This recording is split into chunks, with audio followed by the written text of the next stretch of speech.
Good evening and welcome everyone.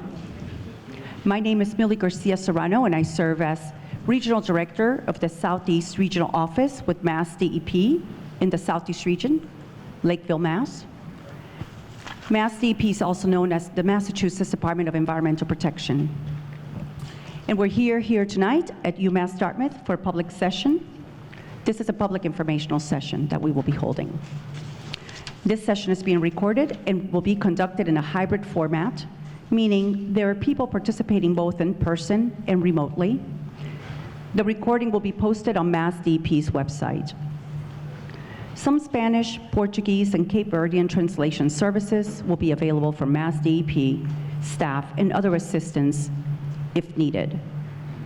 Those persons assisting with interpretive assistance will now introduce themselves and ask if any interpretation services will be needed. So I will start. Buenas tardes, soy Milly García Serrano, directora regional en Mass DEP. Si hay alguien presente que necesite asistencia interpretativa en español, por favor, use la función de levantar la mano en su pantalla y por favor levante la mano ahora. Tori, can you please let me know if anyone has raised a virtual hand? I see no hands in the audience, and just a technical note, we do not have video feed here on Zoom. Okay. They are working on that, Tori. Perfect, thank you. Okay. So next, we will have Mass DEP's Jamie Gonçalves. If you could kindly please introduce yourself and provide us with messaging in Portuguese. Chamo-me Jamie Gonçalves e trabalho para o Mass DEP na seção de resposta a emergências. Se houver alguém presente que precisa de assistência interpretativa em português, por favor, levante a mão. Se você estiver participando remotamente, use a função de levantar a mão na tela.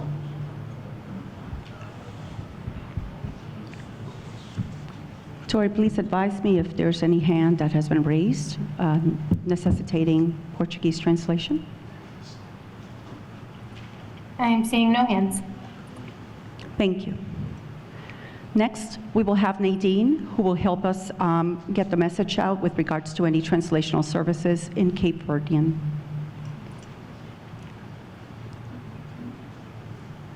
Mi Nadine Sanoveira, mi intérprete crioulo, cabo-verdiano.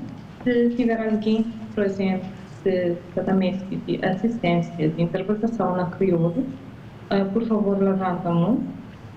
Se você participa remotamente, por favor, use a função na página para levantar a mão. Thank you. Tori, do we have any virtual hands raised indicating they need translation services in Cape Verdean?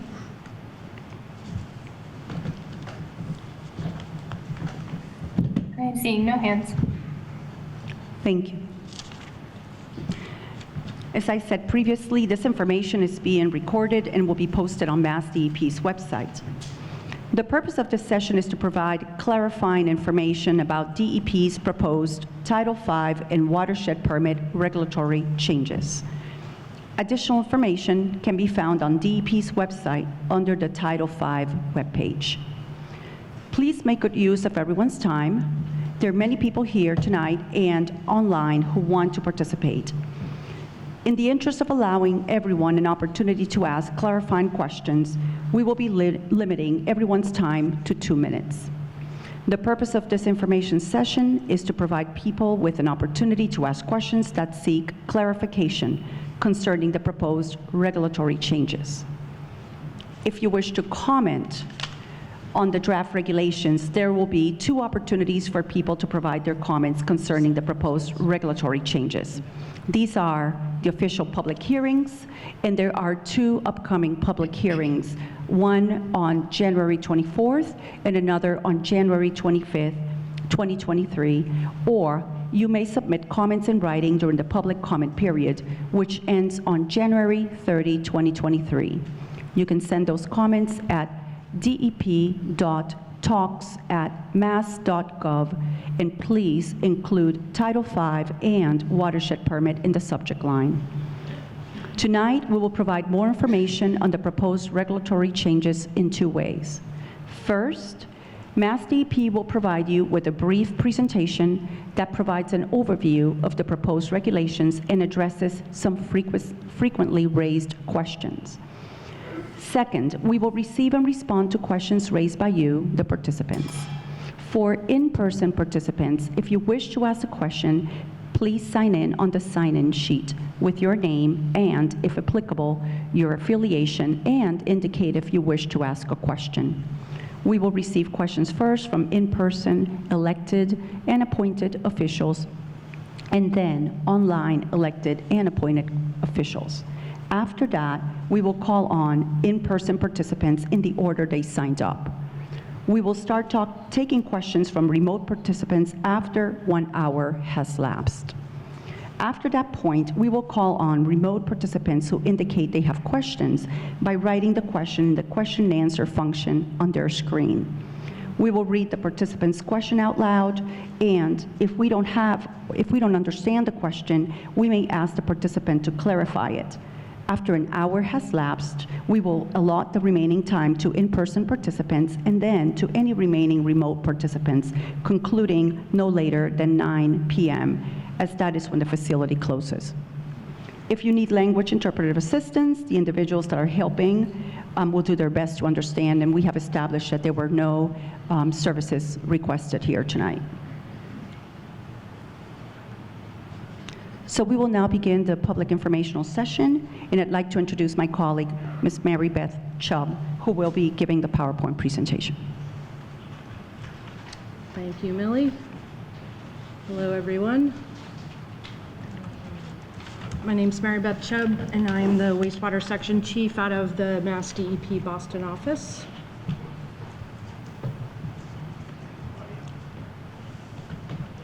Am I joining or not? Move the mic up. Yep. I can. Can you move that one? Got it. How's that? Is that better? Okay.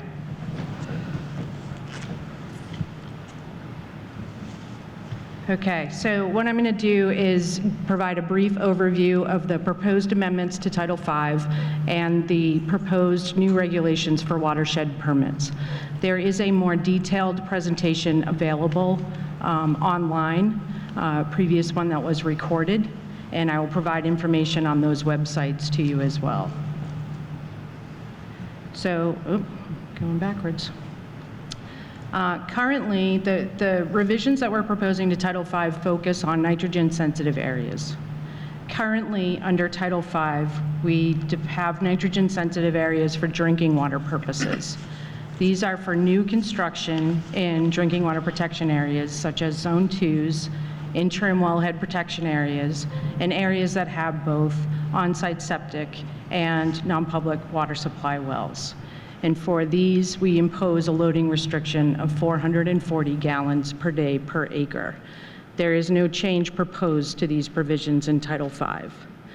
What we're proposing is to establish a new nitrogen-sensitive area that we're calling a natural resource area, nitrogen-sensitive area. And this nitrogen-sensitive area will apply to new construction and existing systems in areas that are designated as natural resource area NSAs. Watersheds that have nitrogen total maximum daily loads, or a scientific evaluation such as a Mass Estuaries Project report quantifying nitrogen impacts. And there will be two different types of designation. One is automatic designation when the regs are promulgated, and the other will be through a public notice process. So the first group, those that will be automatically designated upon promulgation of the proposed amendments to Title V, are watersheds that are subject to the Cape Cod 208 plan that currently have a nitrogen total maximum daily load that's approved by EPA. All of the Cape Cod communities are subject to the Cape Cod 208 plan, which EPA approved in 2015. And there are currently 30 watersheds on Cape Cod across 11 communities that have EPA-approved nitrogen TMDLs. So this is one of the maps that's available for information online. And you can see the key with the different colors. So the Cape Cod communities are in the darker green. And I'll go through the other two colors that are denoted.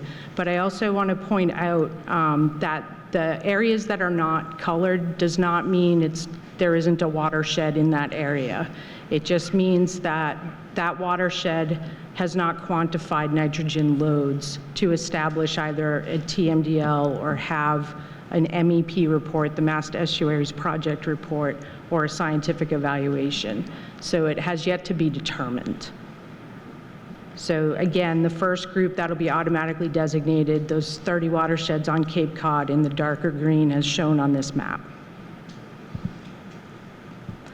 So the second group, those that would be designated at a later time through a public process, are watersheds on the islands in southeastern, south coastal Massachusetts. Some may have a TMDL, some may have an MEP report, some may be starting a scientific evaluation to quantify their nitrogen impacts and impairment. And it also includes Cape watersheds that don't currently have a TMDL. They would be in this later group that would be designated. And the designation would happen through a public process. So an example of that second group is noted in the lighter green shade on this map and also in the teal color. The lighter green meaning that those watersheds have a final nitrogen TMDL, and DEP may at a future date designate that area as a natural resource area NSA. And the teal color noting those that currently have an accepted Mass Estuaries Project report, but they don't have yet a final nitrogen TMDL. And again, the beige gray areas yet to be determined.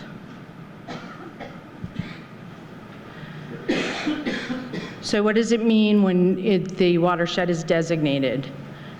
For individuals with septic systems for new construction or existing facilities, if you are in an area designated as a natural resource, nitrogen sensitive area, you would be required to install best available nitrogen reducing technology within 5 years of the effective date of that NSA designation. The second option is if the community applies for and obtains a watershed permit.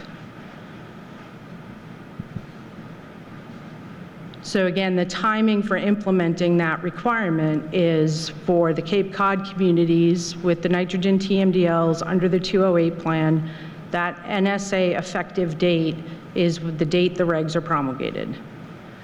For the other communities, those that are the islands, southeastern, south coastal Mass, or a Cape community that does not yet have a nitrogen TMDL, the effective date is at a later time, going through a public process of designation. So the exemption, the exemption from the individual system owner being required to upgrade is if the community obtains a watershed permit that covers that area that that septic system is in. Then that requirement to upgrade with best available nitrogen reducing technology in 5 years per Title V would not apply.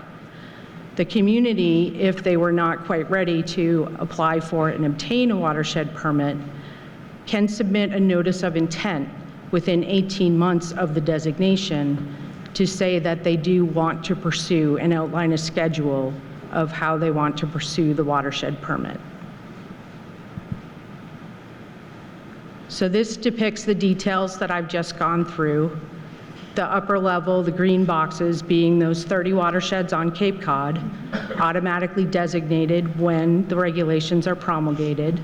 That would start the 5-year time clock for those individual systems in that watershed unless the community filed a notice of intent that they were going to pursue a watershed permit, or if the community was ready to do so, applied for and obtained a watershed permit.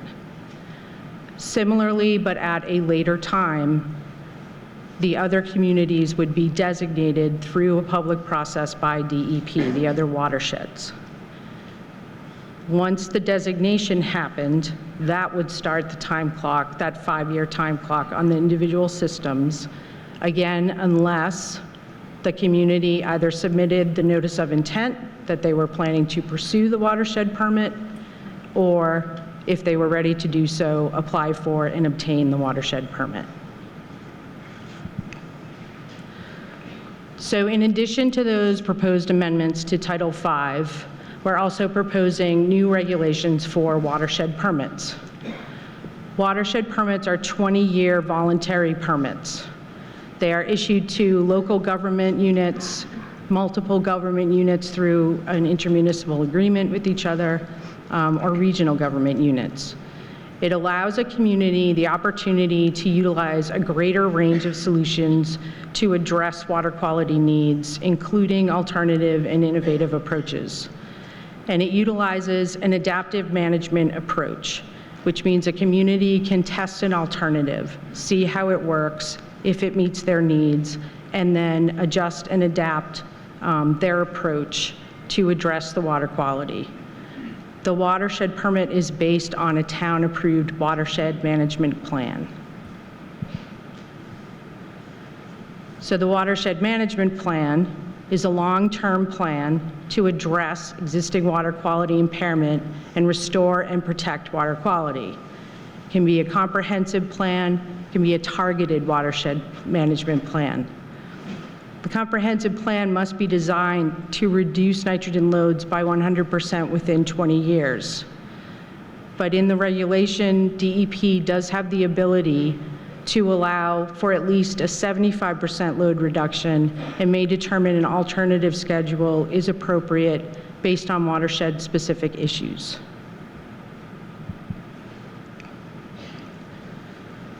So we've done a lot of adding additional information to our webpage, and this is where you can find a lot more detailed information, previous information session recordings, presentations.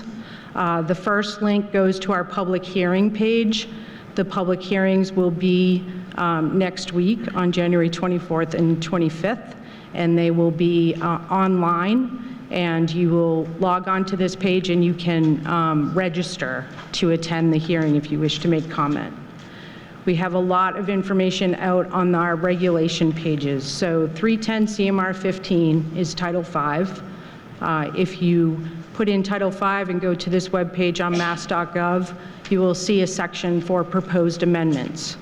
And we have a lot of information there. Again, we list the dates for the public hearings, comments, how you can submit comments, and maps, and the map that was previously shown in this presentation, and other details. And also the watershed permit regulation page has the same information as well.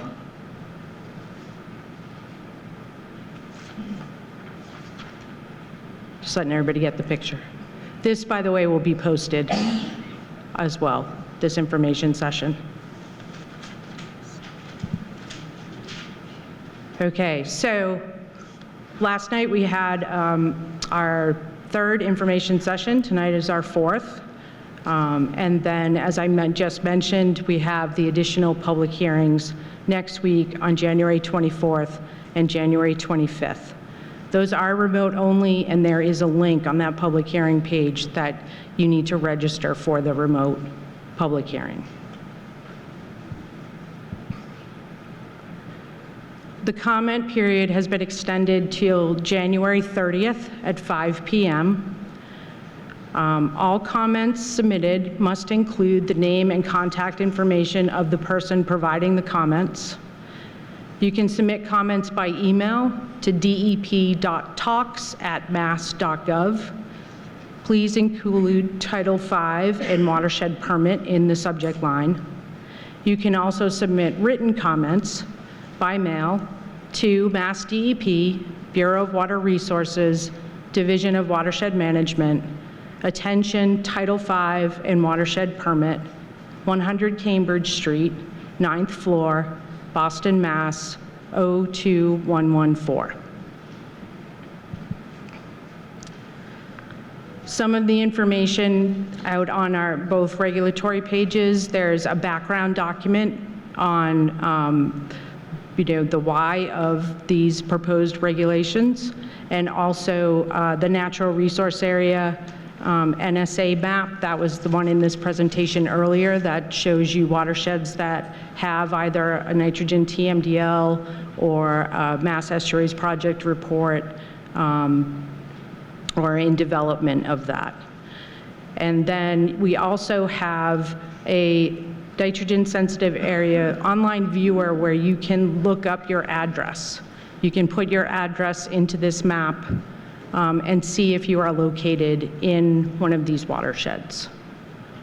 And we also have frequently asked questions available in English, Spanish, and Portuguese, and those are being consistently updated as we get questions.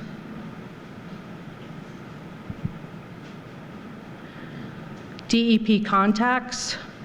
For the Southeast region, Millie Garcia Serrano, the Regional Director for the Southeast region, Gerard Martin, Deputy Regional Director in the Southeast region, Drew Osei, Wastewater Engineer, and then we also have Jen Viveros, Ian Jarvis, Brett Rowe, Bob Green, Martha Sullivan, and Jeff Gould. You can contact any one of those people if you have questions. In the Boston office, Kathleen Baskin, our Assistant Commissioner, Leldon Langley, Director, myself, Mary Beth Chubb, Wastewater Section Chief. Maria Pinode is the contact for the State Revolving Fund.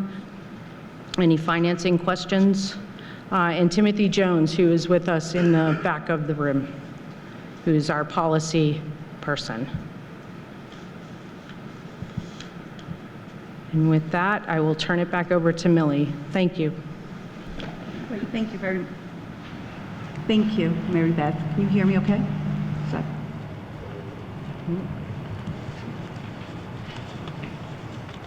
Okay, so, sounds like. Did it get turned on? Okay. Okay, so I apologize. So at this time, we'd like to understand if we have any appointed or elected officials in the room wish to introduce themselves tonight and perhaps ask any clarifying questions. Okay, if you wish to come to the podium, that would be fantastic. Thank you so much.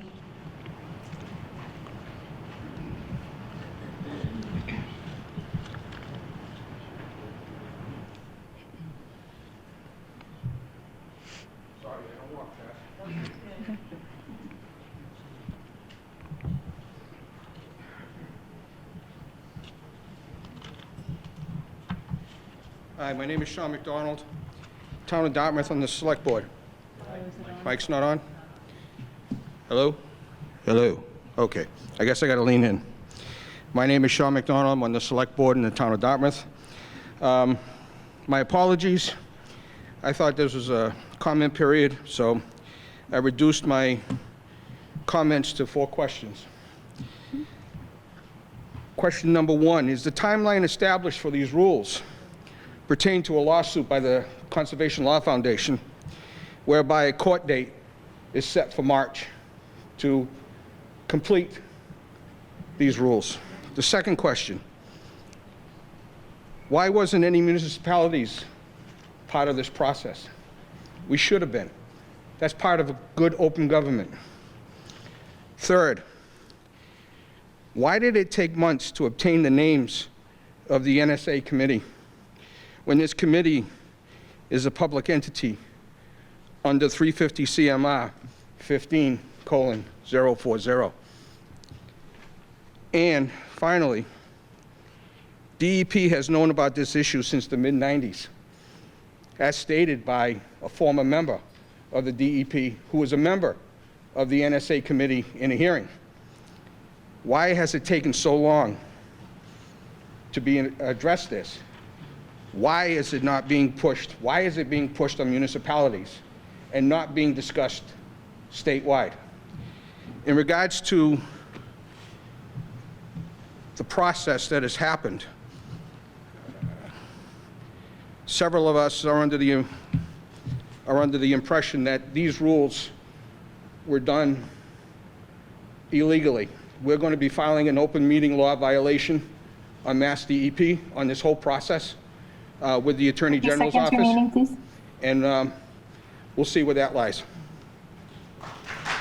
Thank you.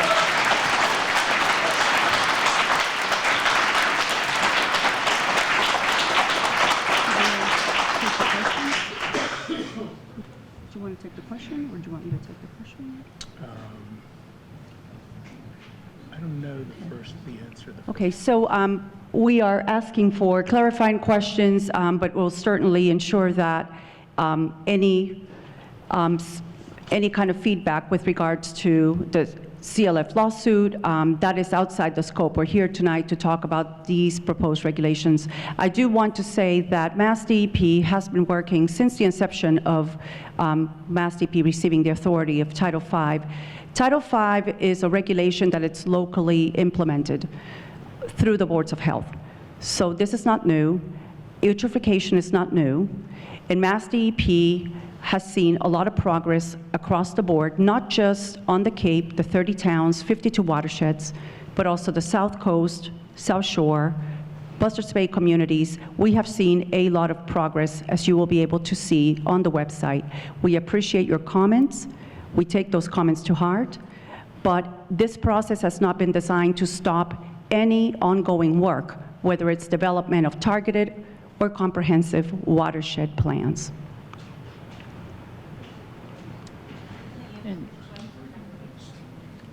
I'm going to, is mine on? On the Board of Health, I just wanted to say a few things. Sure. Well, could we finish answering? Answering these Mr. questions first, please. Thank you. And then we'll, yep. So in terms of the group that, we met with on these regulations, so in 2015, there was an executive order by the governor, Executive Order 562, requiring DEP to evaluate all of its regulations. And from that executive order, we received a dozen comments pertaining to Title V and groundwater discharges. And because we had that scope of comments, we formed a stakeholder group. The participants of that group are in the FAQ document. That information is available. It is the first page. The stakeholder group had numerous participants and included board of health organizations on it. MHOA, MIHA, other, Pinky Onsite was on there. MMA was also a participant. But the complete list of who participated in the stakeholder group is available in the FAQ. One of the questions we received, or comments we received from EO 562, pertained to the nitrogen-sensitive area provisions of Title V. And so we created an NSA subcommittee from that stakeholder group. And the participants of the stakeholder group were invited to participate in the NSA subcommittee. And the people who accepted that invitation are also listed on the FAQ, on that front page of the FAQ. So that information has been provided. Yeah, I just want to also just comment before we move on to the next official in-person here, that since the issuance of a letter by the former Commissioner Martin Suberg in the summertime, we moved forward with almost 50 meetings. We went up and down the Cape, also the South Shore, as well as Buster's Bay, Dartmouth, Westport, other communities participated in that process. And clearly we're here tonight to listen. We're here tonight to better understand your concerns, questions, and answer clarifying questions. But our work does not stop beyond having these meetings. We still have opportunity to comment through the end of the month, and all those comments are being reviewed and processed accordingly. Miller, we've got a question on why are we doing it now, since we've known about it since the mid-90s, and I can take that. Yeah, absolutely. Okay, right. One of the gentleman's questions was, since DEP has known about this issue since the mid-90s, why are we doing this now? And, you know, the collection of data, validation of data, evaluation of the water body's impairments is something that does take some time. We apply a rigorous scientific process to that. Mass Estuaries reports were completed for for all the watersheds, and then in addition, for the 30 watersheds on Cape Cod, an additional step was taken of total maximum daily loads, which is another rigorous process to ensure that the findings of those reports were accurate and correct, and that the finding was that they didn't meet state water quality standards. The Environmental Protection Agency also has to approve those TMDLs. So, you know, that is, as you can hear, a lengthy process, but with rigorous scientific intent behind it. Following that, wastewater engineers in Southeast, like Drew and others before him, began meeting with the towns, particularly those on Cape Cod, and a variety of efforts were taken to try to, you know, identify solutions to this. Some of those towns began to prepare and develop targeted watershed management plans or comprehensive watershed management plans. And we've been working with various towns since that time. So yes, it's a lengthy process. It's intentionally rigorous and lengthy to make sure that we've got the science right. And we're moving this forward now because, you know, the science that we have applied to this tells us that it is necessary to do something about the watershed impairments caused by nitrogen. Thank you. Next, we'd like to invite other members of appointed or elected officials. Hi, my name is Michelle Keith, and I'm an elected member of the Board of Health of Dartmouth. I think everybody that's here tonight is for clean water, is for protecting the environment. But what is at issue is putting the burden on the homeowners. When you look at the statistics, it only represents 14% of the nitrogen load. And it's going to be extremely expensive for homeowners.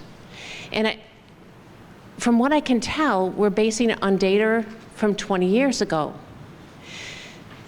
It would make sense to take a look at where is the current nitrogen load coming from. We've got a lot of composting operations that Dartmouth has been taking with food that is contributing to nitrogen. We've got an open pipe in New Bedford Harbor dumping sewage into Buzzards Bay. I mean, there might be bigger problems contributing to the nitrogen than the 14% coming from homeowners 20 years ago. So I think what we're asking for is some common sense action. We love the fact that you're taking action because we're way behind the 8 ball. We realize that. But it isn't very fair to just say, okay, the easy solution is we're going to make the homeowners go and do this. That's like the easy way, but it's not going to really fix it. So we're asking you to take a step back and reevaluate and see where are the nitrogen loads coming from, and then see how we can share the burden, because it shouldn't just be the homeowners that are responsible for fixing things. So thank you for listening. Thank you. So, thank you, Ms. Keegan. Thank you, Ms. Keegan. We appreciate that comment, and in fact, that's the very comment that Mass DEP wants to hear. Why? because we have provided an option and it warrants partnering with the municipalities so that we can better design and implement strategies to address nitrogen. Each community is very different. Not all communities are similarly situated, which is why it's very important to ensure, as Leldon described, to get the science right and customize the strategies for that particular municipality. So thank you for that comment. Mary, I have a couple of other comments to that, unless you're Okay. not through yet. Yep. If you want to go ahead. Sure. There are additional sources of nitrogen, as the Board of Health member indicated, and there are other measures that can be taken to control nitrogen. For example, at farms and in composting facilities, there are typically best management practices, BMPs, that are put into place, and those are the methods that are typically used to control composting or nitrogen sources in agricultural settings. In addition, also it was mentioned that the New Bedford combined sewer overflow, a combined sewer overflow is where stormwater and sanitary waste mix together, and during rain events, when the pipes can't take the capacity that it's, they fill to capacity and they result in overflows, then there is spillage of both stormwater and sanitary waste into the waters. Throughout the Commonwealth, there are 19 permittees who have CSOs. There's about 199 CSO outfalls in the Commonwealth. These are indications of, cities that are older in their infrastructure. Billions of dollars are being spent to address combined sewer overflows and to either eliminate them or to reduce them and to minimize the chance that they will overflow. The city of New Bedford has spent, several million dollars to undertake those kinds of controls. Every community that has a combined sewer overflow also has a long-term control plan. They have entered into an administrative consent order with the Environmental Protection Agency, and they are required by that consent order to undertake those measures in the long-term control plan on a schedule to eliminate or reduce those overflows from combined sewer overflows. So it is correct to say that there are other sources of nitrogen. They are accounted for in all of the TMDLs and the MEP reports, and there are measures being taken in other instances to control those sources of nitrogen. Also, a community is only responsible for controlling that portion of what is considered to be the controllable load. So there are sources of nitrogen that are, such as atmospheric deposition, for example, that are not considered part of the controllable load. So it reduces, the amount of the total that has to be addressed by any particular municipality. A mention was made of 14% in Dartmouth. One really needs to look at individual watersheds on a case-by-case basis, look at what each of the TMDLs or MEP report says about those watersheds. So for example, the TMDL for the Slocum's River and Little River area of Dartmouth, the total waste from that area is about, or total contribution of septic from that area is, I believe, either 23% or 29%. But that load is really coming from the Slocum's River watershed. Very little of it comes from the Little River watershed. So this is another reason why the watershed permit can assist municipalities in sort of tailoring or designing their plan to address where the sources of nitrogen are coming from. Thank you. Okay, next, any other person appointed or elected official? If you don't mind just holding the mic close to your mouth, that would be great. We want to make sure we capture your question or comment. Sure. My name is Jim Whiten, and I'm on the planning board in Westport. And we have other people here from Westport too, Steve Roulette from the select board, Tanya Ryden from the Board of Health, as others in the audience. I am very glad to see DEP finally addressing this issue. We've been trying to get DEP to address this issue with us for over 15 years and have had little luck. There's a couple of things that I would like to ask about in terms of the regulation. One is if it is septic systems, you're going to require everybody within the watershed to replace or to improve their septic system to denitrify to the best available technology. And apparently there's a couple of technologies under testing at the testing site. I think that if you were going to require in Westport 7,000 septic systems to be upgraded to the best available thing without saying that it has to be to a certain level of denitrification is folly. I don't think that whoever is making those septic systems could produce enough septic system in that time frame, let alone for Dartmouth or Wareham or the Cape. 30 seconds. That is, I think, untenable. And the other issue is that if we go with a 20-year plan, we have to reduce the nitrogen by 75%. And the way that you figure that is 75% of the septic load instead of getting below the TMDLs that are already established. And I think that is a poor way to do it also. And I'd like to hear why it is that you chose those things, because we're close to our TMDL now. And if we have to do a 20-year plan, we have to reduce 75% of the existing septic load nitrogen. And what is that? I mean, how do you quantify that? I don't know that you can do that. Thank you.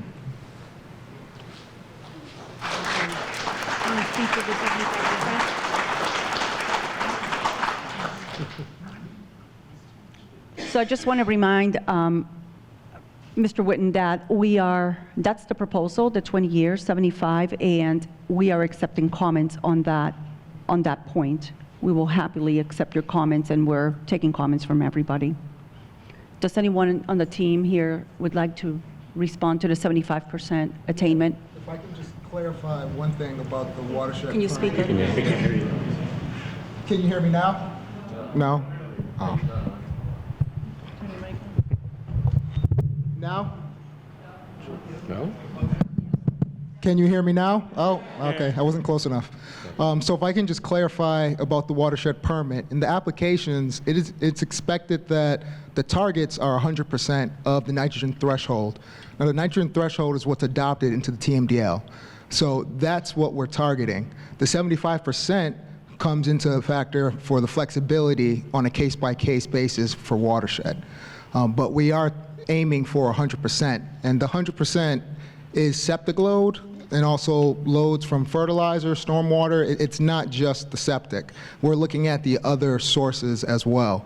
But in many of the watersheds that have been studied, septic has been the majority of the contribution, and that may not be the case in every watershed. So it has to be taken on an application-by-application basis specific to that watershed. But the target is 100% of the load, because that's what's going to promote habitat restoration in order to get the eelgrass back or the benthic habitats. And I would like to just speak to the best available nitrogen reducing technology and appreciate your comment on that. So as previously noted, current Title V has nitrogen sensitive areas for drinking water purposes, and we have technologies approved that went through performance to meet the requirements for those purposes.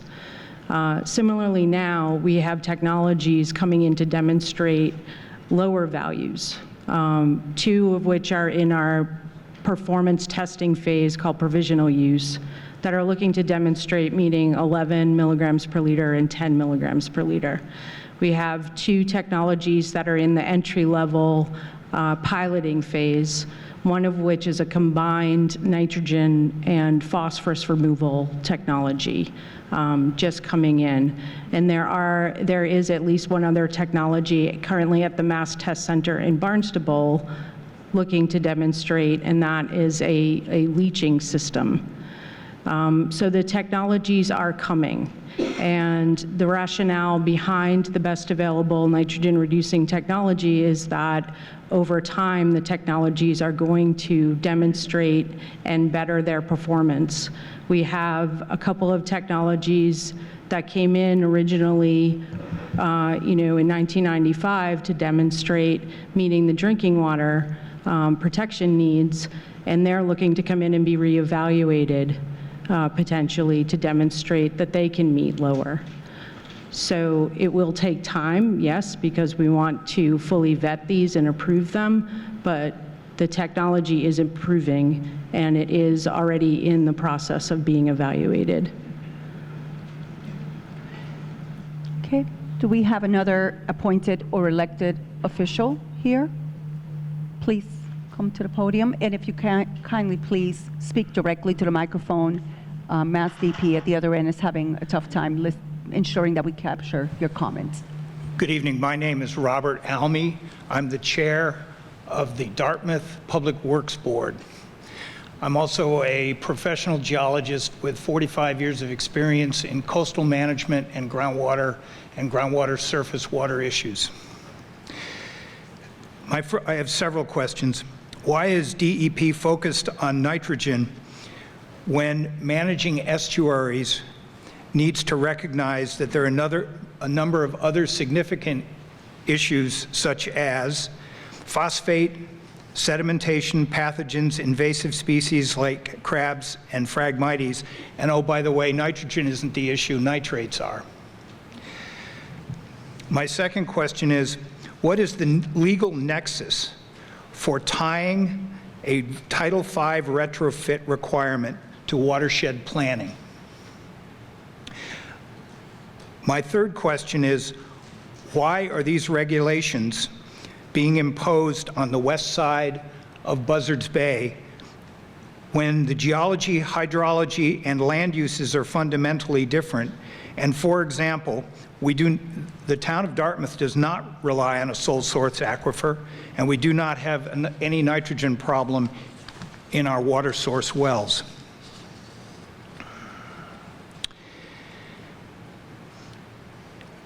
My next question is, how does DEP expect the town to regulate nitrogen sources over which it has no authority, such as 30 seconds.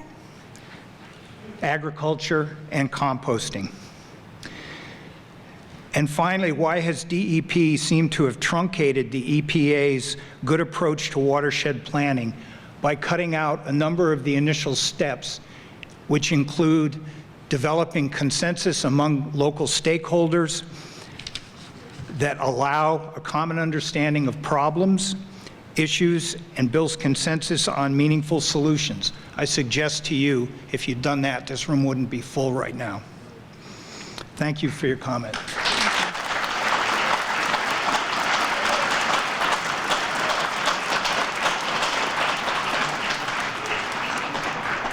So as we noted, we are providing 2 options.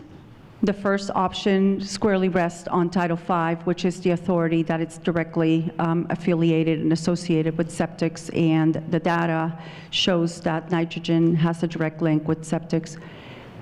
Option number 2 talks about watershed permitting, which basically hits on all the buttons that Mr. Almy has noted.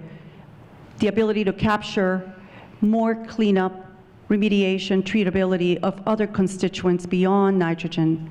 That's been proven. Secondly, it provides a little bit more flexibility to also incorporate restoration projects that get at Phragmites and other invasive species, as Mr. Almy has noted. So that's my short answer to very thoughtful questions. And I just also want on the record to go that Mass DEP is in constant communication with the US EPA Region 1 points of contact, both wastewater and the water division. Thank you.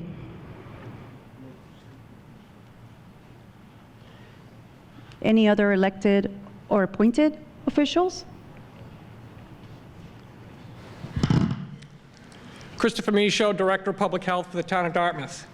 First, I'd like to thank Millie and Gerard in the Southeast region for cooperating with us on many different matters, including a records request that I recently made, which leads me to my first question. Why is it that Mass DEP has not responded to records requests through the Boston office? All but one, which was the simplest, which ties to what Mr. McDonald said earlier. We still have records that are due to us. And as Secretary of State Galvin puts on his informational guide, an informed citizenry is better equipped to participate in the process. So why is it that the Boston office is withholding those documents, particularly those documents that we requested from the NSA, that we paid $1,275 for? That cutely the department responded on the 10th day that they just got the check and they were beginning to work on it when tracking showed that it was there 10 days earlier. So Mr. Moran, the acting commissioner, is well aware of this, because when I appealed to the Secretary of State 7 business days ago, the acting commissioner did not respond. This is perfectly relevant to this process with the questions here. Unless Mass DEP is telling us all that an informed citizenry doesn't matter because they know better and they're going to ram it down our throat. And I think that the Conservation Law Foundation lawsuit that's been hidden by the department, because on June 1st, when Commissioner Suberg wrote how nitrogen is polluting our estuaries and we have to do this in a timely manner, 4 days before, the stay order was recorded at the Barnstable County Superior Court. Did he think that we were not going to find that? So it's very disingenuous to tell us that we're doing this because we're concerned about nitrogen when the department knew about it. These low flush estuaries along Cape Cod and South Coast are not some individual town-by-town concern. This is a unique situation along the low tidal flushes of southeastern Mass. So it's not something that should have, happened at the local level. This is a Commonwealth issue. So I expect a runaround question again, like we're at a very hostile press conference. So I don't expect you to answer that because to me, the record is clear. Lastly, I'd like to know how DEP can explain in their mission statement how they feel that this process here, where they immediately acquiesced to the Conservation Law Foundation's notice of intent to sue and gave them the 5-year, exactly what they wanted. And then you can say, well, we gave you the watershed. Well, that's also, as Ms. Chubb mentioned, well, they gave us options, 2 very bitter options. Because one is an unfunded mandate if they give it to us strictly. The other one is what they gave to the Conservation Law Foundation. This is not in keeping with their mission statement, which says that they want to involve all of you in agency decisions. They're already posting a position for this job for these regulations. So this is a done deal. Thank you for all turning up tonight. And lastly, what I'd like to note here is thank you to Senator Montigny and Representative Christopher Markey. I got word late today that Senate bill has been filed in regards to this. So others are paying attention. Thank you.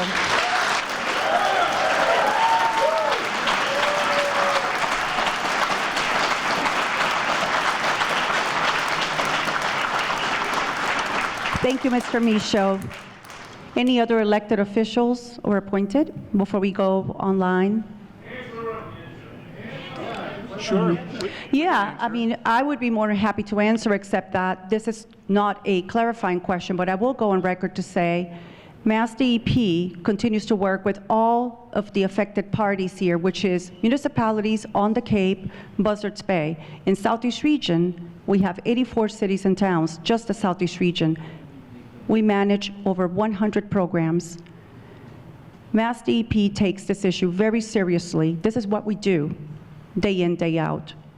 So I hope that you see an expression of wanting to partner with all the municipalities. We have constant communication, Mr. Bisha, myself, Mr. Sean McGinnis from the town. This is very specific to Dartmouth. And we understand that there's a lot of more work to do, but we cannot solve the problem unless we come to the table in a civilized, partnered agreement, partnered approach, because the science is difficult. There's a lot of balancing. There's a lot of financial. There's a lot of policy. There's a lot of things that need to come together to the table. So I hope tonight is the beginning of a very important conversation. If we have any other elected officials or appointed, we would happily like to have them on the podium. If not, we'd like to turn it over to the virtual. I don't know, Tori, if we have anyone virtually who would like to identify themselves as an elected or appointed official. I see no elected officials raising their hand, and so far nothing in the Q&A indicating an elected official has asked a question. Okay, so we're going to go.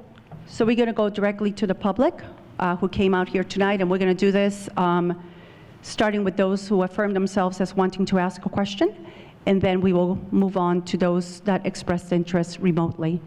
So we'll start with Pam Lindo, New Bedford. Pass. Hmm? They're passing. Oh, okay, thank you. Michael Dalio from Dartmouth. Good evening, please proceed to the podium, much appreciated.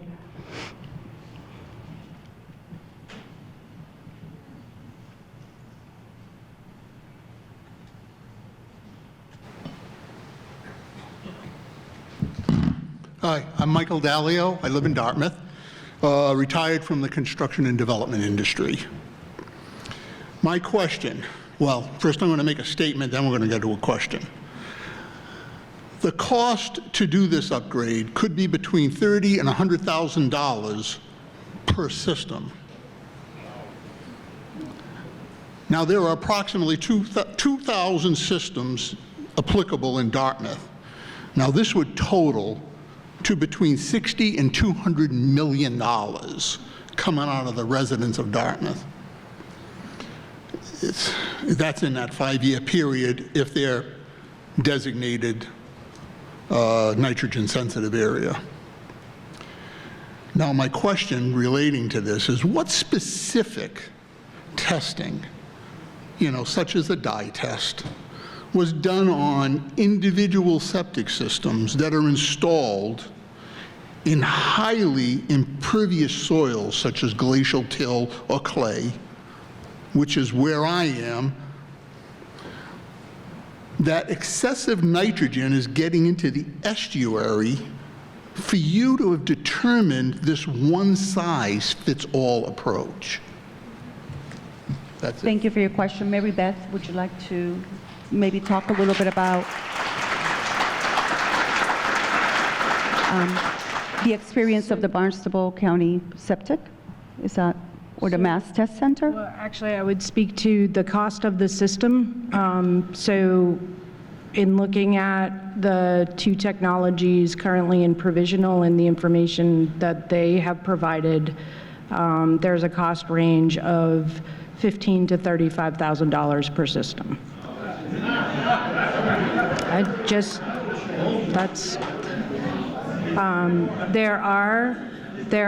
There is funding available, and DEP does, if I may, thank you. DEP is continuing to seek funding and to ask about funding. Governor Baker, before he left, requested $200 million to be put towards this, and only $15 million was approved. $15 million is good, but we continue to seek funding for these proposed regulations. And then I would, for the rest of the question, would defer to Drew on the studies and analysis. Yeah, so just a quick clarifier that with the watershed permitting approach, it's not a one-size-fit-all. The strategies put in place are specific to that watershed and what would work for that watershed. And in terms of the monitoring, through the Massachusetts Estuary Program, monitoring was done on the septic systems, as well as identifying all the sources of nitrogen that would impact the bay. In addition to that, they did monitoring on any of the surface water bodies, the streams, anything that would cause attenuation in between the sources of nitrogen and the bay. All of that was incorporated into the model, and then we could actually calibrate the model with, again, more monitoring in the embayment to analyze what are the concentrations that are associated with habitat restoration, because it is identified that there's impairment in the water bodies. And somewhat speaking to a comment that was made earlier, yes, there are other impairments, other constituents, but the focus here are nitrogen TMDLs. And so all of the studying has been centered around that. And all the Massachusetts estuary projects are posted online. We are continuing to evaluate and open the door for scientific evaluations, and so that other entities can execute and conduct these studies in areas that we haven't yet. And the areas that we continually need to study is in the South Shore area as well as the islands. So that pretty much covers it. Thank you. Next, Nicole Plant.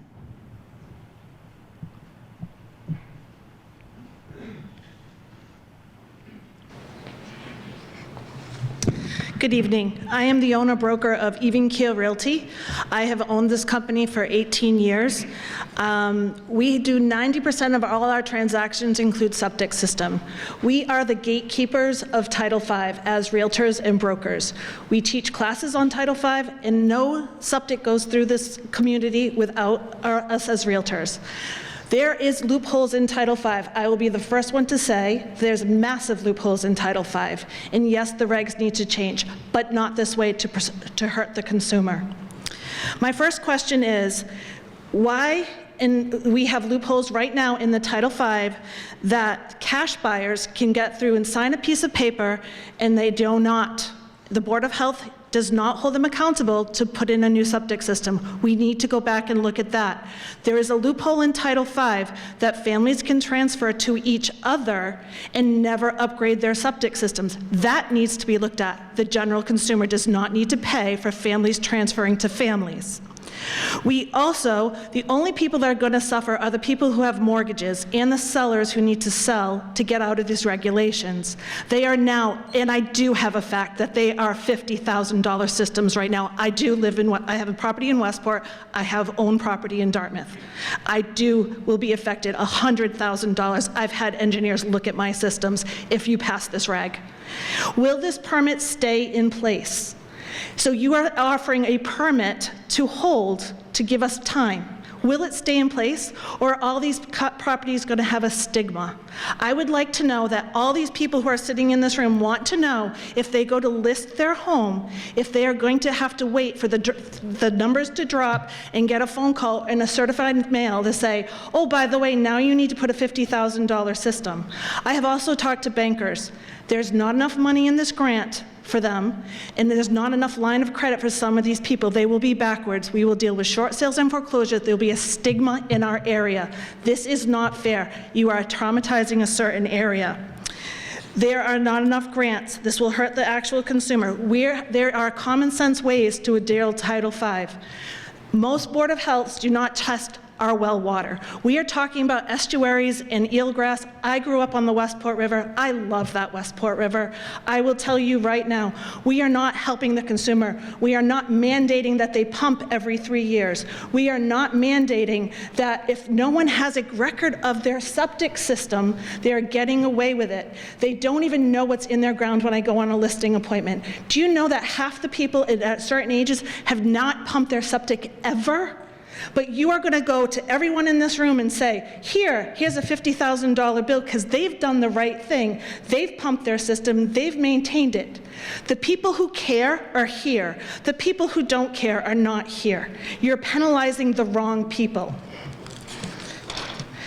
We need to also talk about the regs for the rivers. I think we all should address that. Everyone, if you're going to do this and put it on the consumer, make them stop fertilizing. See how quick you do this before we get to this, because it's ridiculous. They are wateralizing. We're not testing water. We're not testing the individual people. So please help the consumers out here. And you're going to have a mass exodus on the South Shore, and you are going to have a stigma, and you will have a lot of lawsuits. So please pull this reg, stop, and ask realtors like me who teach. We'll ask you, we will help you. But please, this is not the way to do it.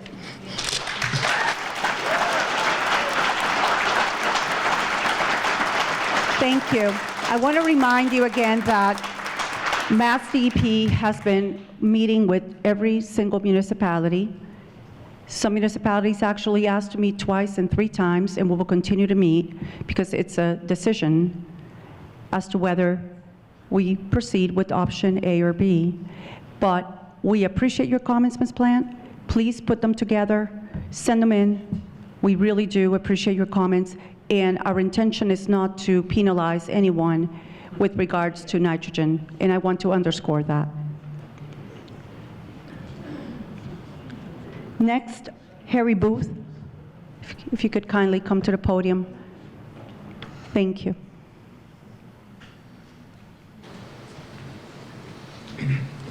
I live in the Slocum River watershed, so my house is subject to these things.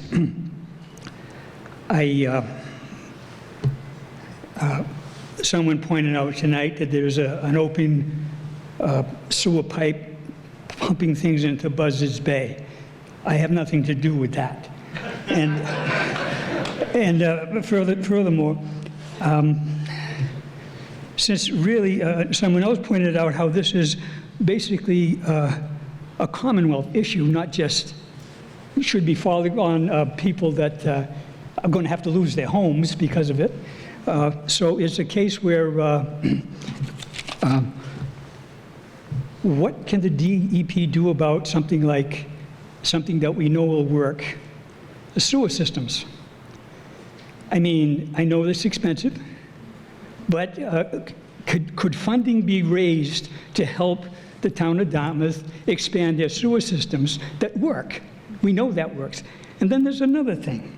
Has the DEP certified these septic systems? So you don't go put in a $50,000 septic system and it's, oh, I'm sorry, that doesn't work, you know? So these are questions that I find that, you know, are, should be answered. Mm-hmm. And that's about all I have to say right now. Thank you. So, yep. That's all right. Yep, go ahead. Do you wanna? Sure. So we do think that there are better solutions than replacing every Title V system, and that's what we've been trying to convey with the idea of a watershed permit. The gentleman who just spoke talked about sewers.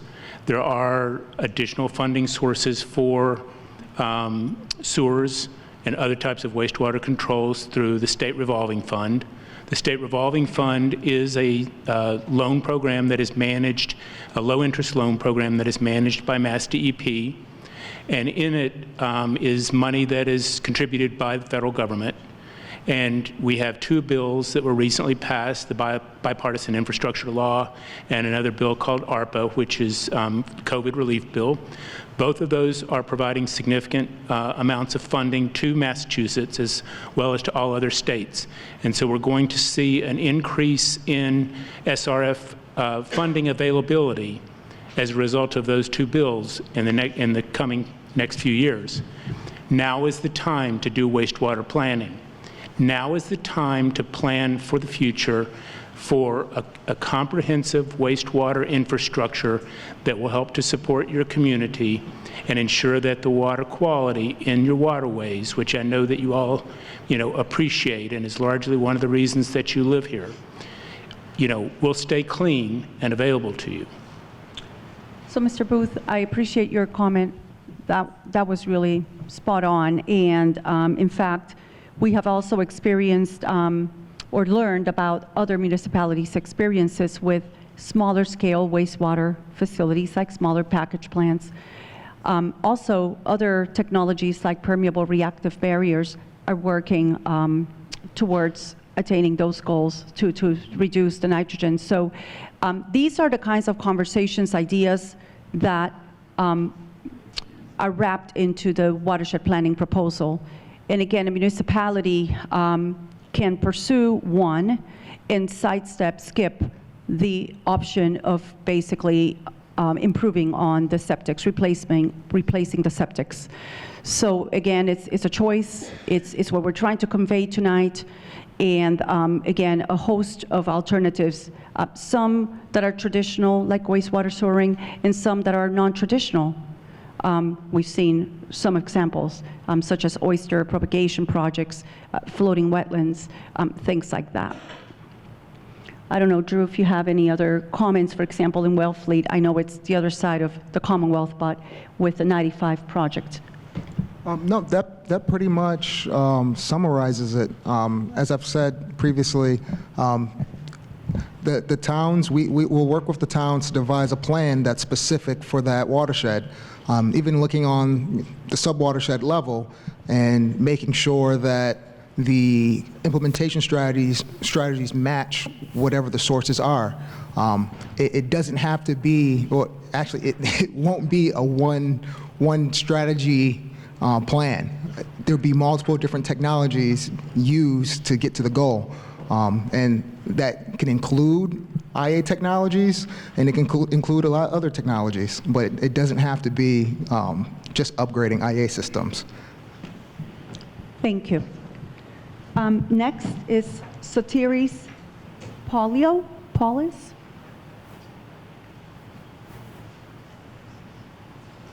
From Westport. Okay, next. Jim Costa, Dartmouth.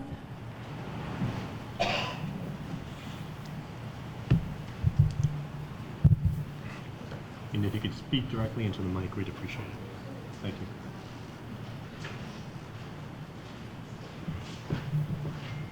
Thank you. Can you hear this? Yeah. Okay. All right. That's better. Thank you. So I have a couple of questions. I'm not sure. Could you tell me, maybe Greg, or what's involved with this system? Like for instance, I have a holding tank and I have a leaching area. What's involved with a nitrogen removal system, and how is it maintained?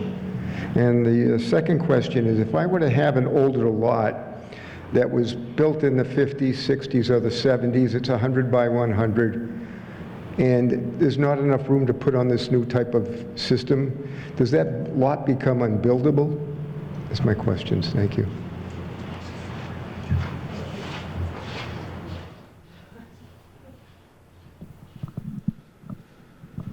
That one on. And just while Mary Beth is getting the mic, oh, mine is gone too, so. No. Oh, sorry. So they're both on. Can you guys hear me? Okay. So there's different configurations for denitrification, but the ones in provisional use currently right now are installed between the septic tank and your leaching area. For an existing system, depending, there can be size, lot constraints.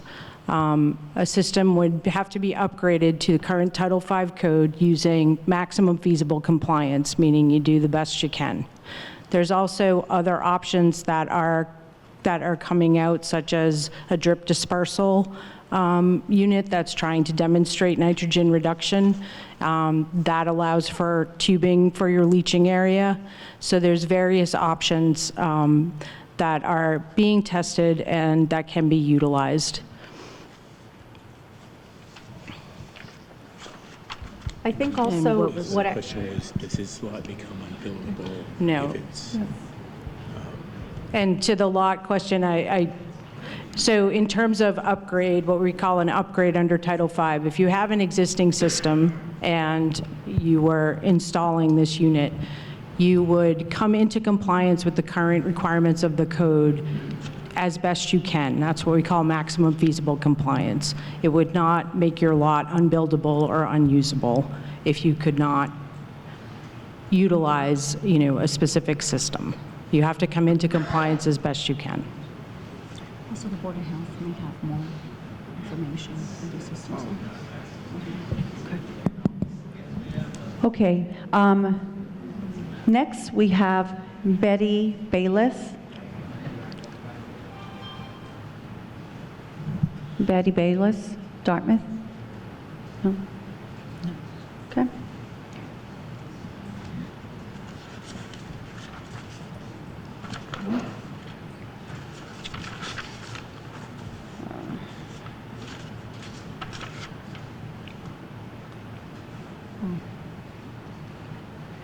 Chris Fay.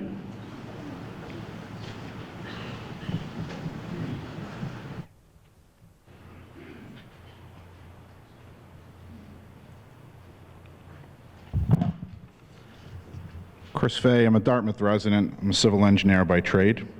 At last night's meeting, there was some discussions about some projects on Cape Cod regarding flushing of some of the embayments. Has DEP looked at, at the mouth of the Slocum River, there's a major shoaling issue, a lot of sedimentation. You can walk out probably waist-deep water several hundred feet off of the coastline if you're on Lloyd Demarest State Park. A lot of the tidal characteristics have changed over the years along that coastline, starting with the building of the causeway for Gooseberry Island. There's been coastal changes from major hurricanes. Has DEP looked into dredging or opening up the channel for the Slocum River to promote tidal flushing that could help to take some of these contaminants out of the Slocum River? Curious as to that, and I just want to close with a comment. Some of the costs that have been cited here tonight of the, call it the $15,000 to $35,000, those are numbers right now, but this area in particular is not a designated NSA, and that would probably come at a second or third tier. So with the inflation that we're seeing at this point, those costs, you can pretty much double them. I mean, the construction industry, the costs are off the charts. If you plan for a project today and you put it out to bid in a year, you're getting sticker shock and you're getting de-scoping of projects just because the money is just not there to meet what the bid prices are. And lastly, one of the questions that was asked about the inquiries earlier about the NSA subcommittee and how that info could be found in the FAQ, that doesn't address the clear foot dragging that's been seen with open records requests in that nature. Ultimately, this process feels to me it's like an arranged marriage. It's not something that's mutually agreed to in the spirit of state and local government partnerships. There's two options that are on the table, but Dartmouth and these neighboring communities here really did not have stakeholder engagement that's been discussed going back several years. With all due respect, I just find those responses to just be disingenuous. Thank you.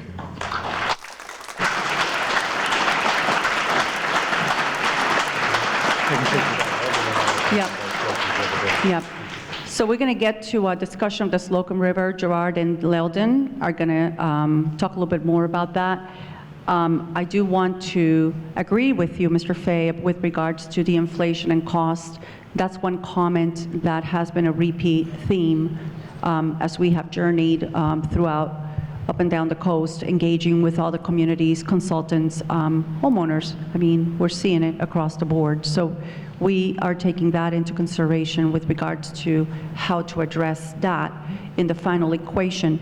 But I do want to also tell you that I believe in reset buttons, and with the engagement that we're trying to bring about with this new idea about the watershed permit, that's where the creativity and the options coming from the towns and the citizens in the towns can be folded together to have a better product that, again, is customized for the needs of a community. So I just want to directly address that because I deeply care about the environment and those that we serve.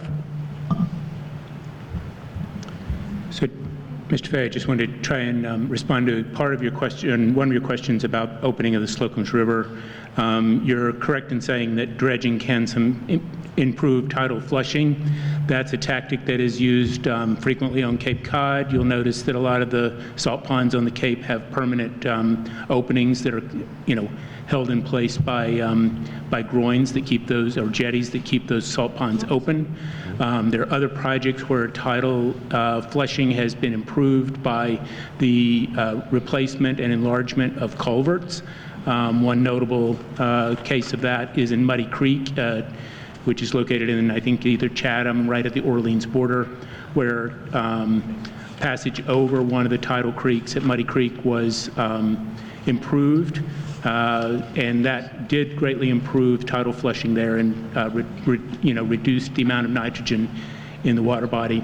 I don't know if the Slocum's River has a current dredging plan or proposal before it. That's something that we can look into. But typically those kinds of dredging projects would be funded by the municipality. Sometimes they're funded in in conjunction with the Army Corps of Engineers or other parties.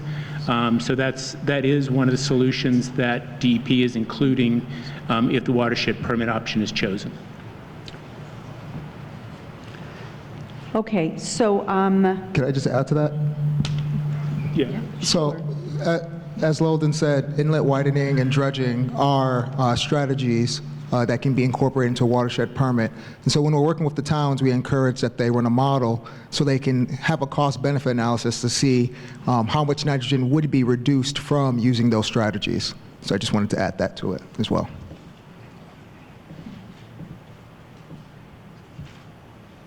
okay, so we have 60 more individuals that wanted to offer comments. We also have some individuals online. We are at a decision point because we want to make sure that we accommodate everyone. The facility closes at 9. So we're going to try to move this along a little bit. We're always here to try to answer questions. So let's press on with Donald McCormick. Donald McCormick.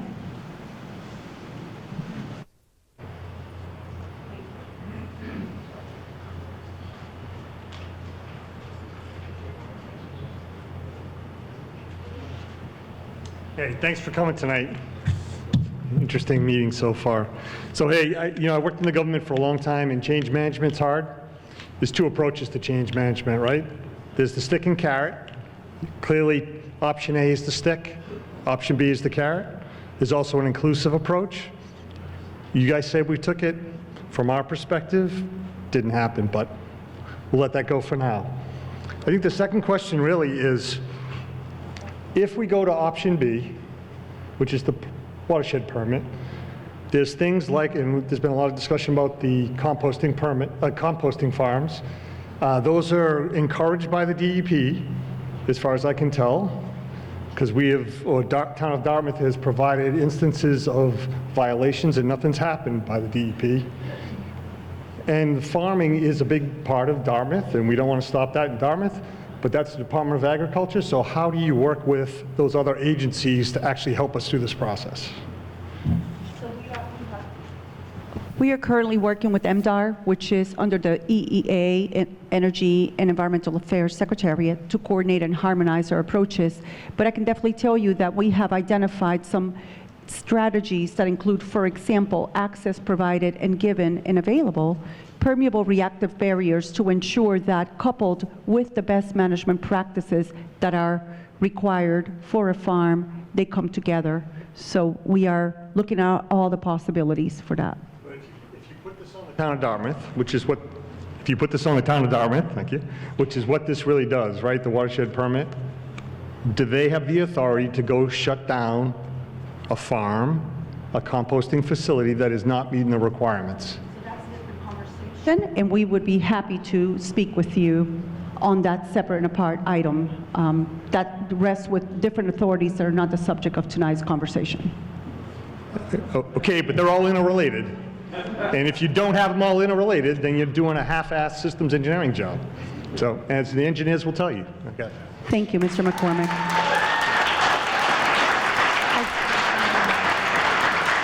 I was just wondering, when you call people up, maybe if we call 2 people up, it will go a little bit faster. We don't have to wait for people to walk up and down, maybe? Sure. Call the person to speak and then the next person is on deck.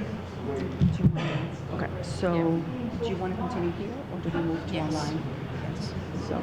So just to clarify, we are continuing with the people who are present here for the next half hour. We began the timer, we're trying to do it evenly, so we're doing an hour here and then we'll do an hour online and come back to anyone remaining who wishes to ask a question after we go through the online folks. Okay. So we still have 30 minutes. So we're going to call upon Robert Powell, and next on deck is Christine Galinas.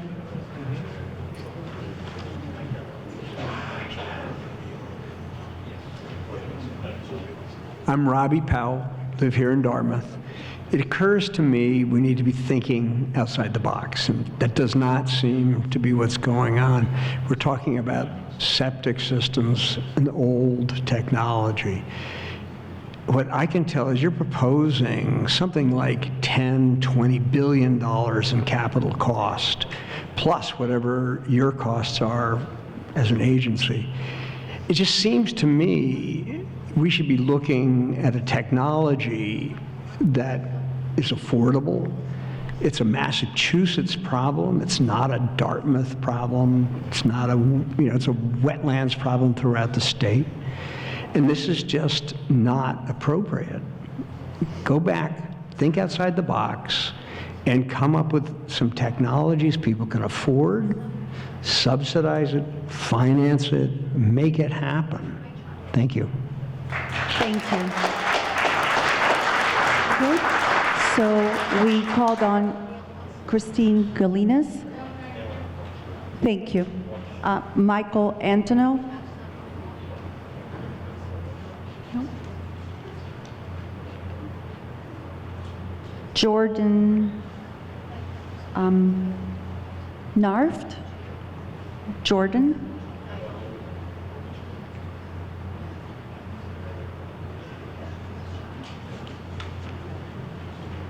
John Powell, with Karen Gonzalez on deck.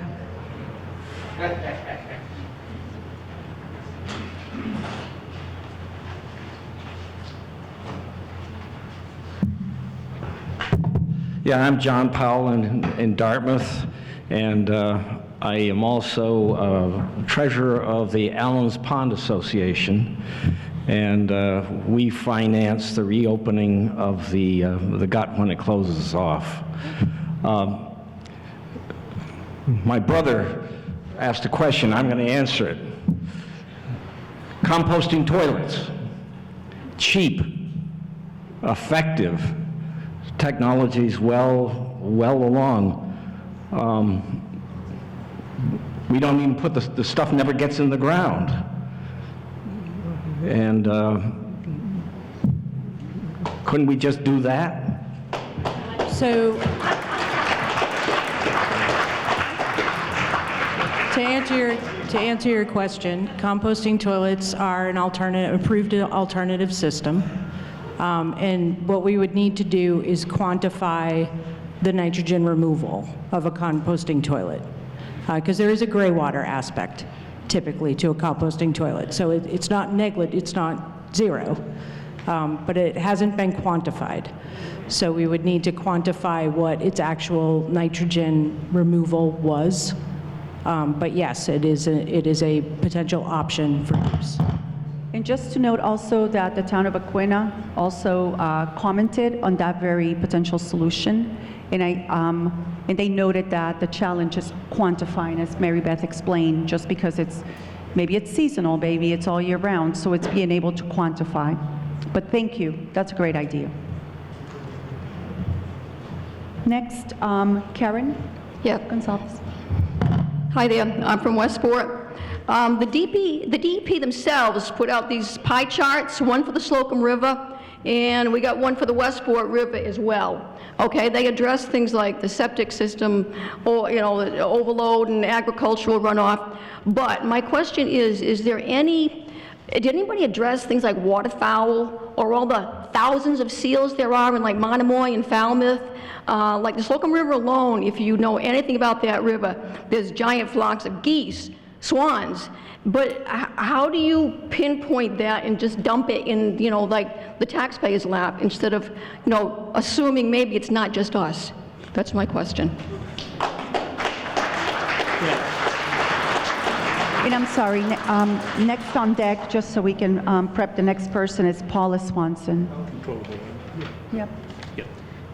Thank you for that comment. And you're correct that, you know, a portion of the nitrogen is being contributed from natural sources. It's decomposition of leaf litter, other kinds of organic matter, certainly wildlife, seals, you know, and others that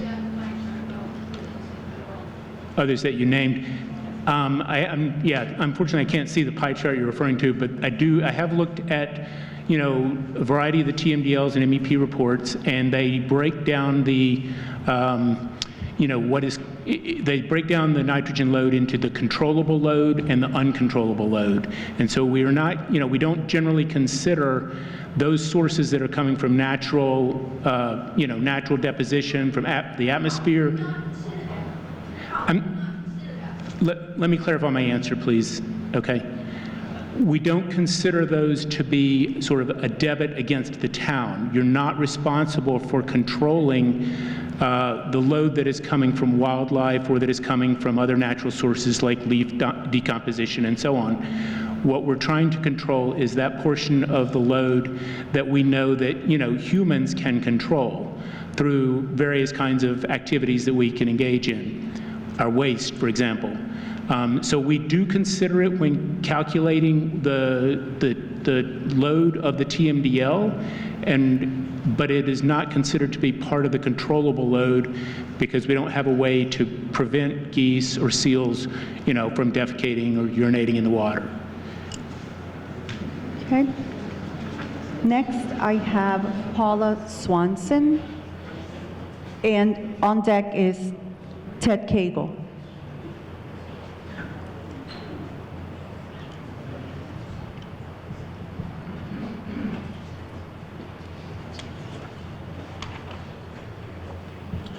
Howdy, everyone. My name's Ted Cagle. Gerard, Millie, always nice to see you. I thought this was a comment period, but a lot of the questions that I had have already been asked. Okay, I'm sorry about that. I will provide written comments because this is not the appropriate forum, I guess. But there are some questions. The Title V groundwater stakeholders group included no homeowners. How does that comply with the public involvement requirements? And you've referred to a lot of things as INA, innovative and alternative technologies, but you haven't elaborated or really defined what those are. If those technologies are going to require implementation of mechanical equipment, aerators, blowers, in between the septic tanks or the leaching field, is going to require a treatment plant operator?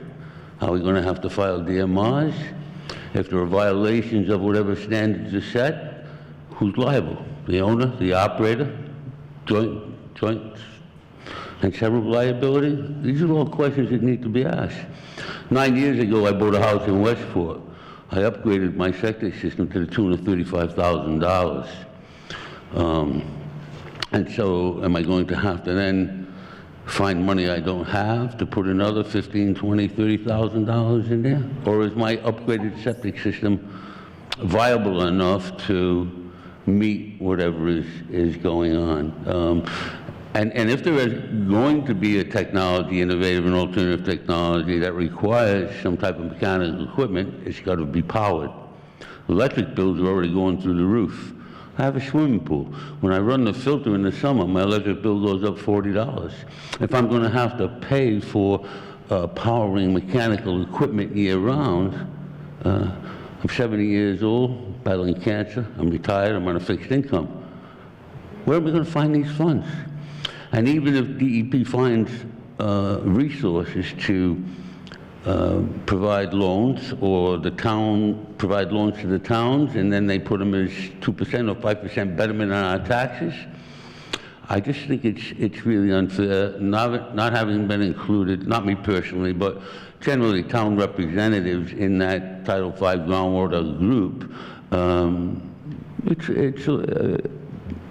I think I appreciate your intention and your mission, but I think it violates the public trust. And before I get on a rant, which you guys know I'm well capable of doing, I just have one other question. For the last couple of decades, DEP has had this, I don't even know how to articulate, a moral and ethical mandate about environmental justice. Where does environmental justice come in here by opposing these kinds of undue burdens on homeowners? Most of the people that have got up here tonight have been elderly, probably been on the properties they're living in for a long time. I lived in Middleborough for 30 years, which isn't part of this function, but eventually you're going to look at septic systems everywhere. And the comments by the real estate people are seriously valid. So, Sarah, please conclude soon. Thank you. I think your time is up. To wrap it up. Mr. Cagle. So, again, I have more questions than I can generate right now. I'll send them to you in writing. Please. Thank you, too. Thank you, Mr. Cagle.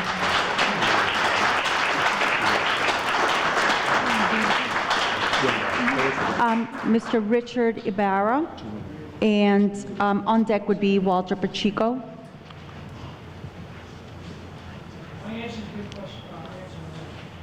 Thank you. So, Mr. Walter Pacheco? Is that, okay. Anton Amaral? Bob Caton? Okay, thank you.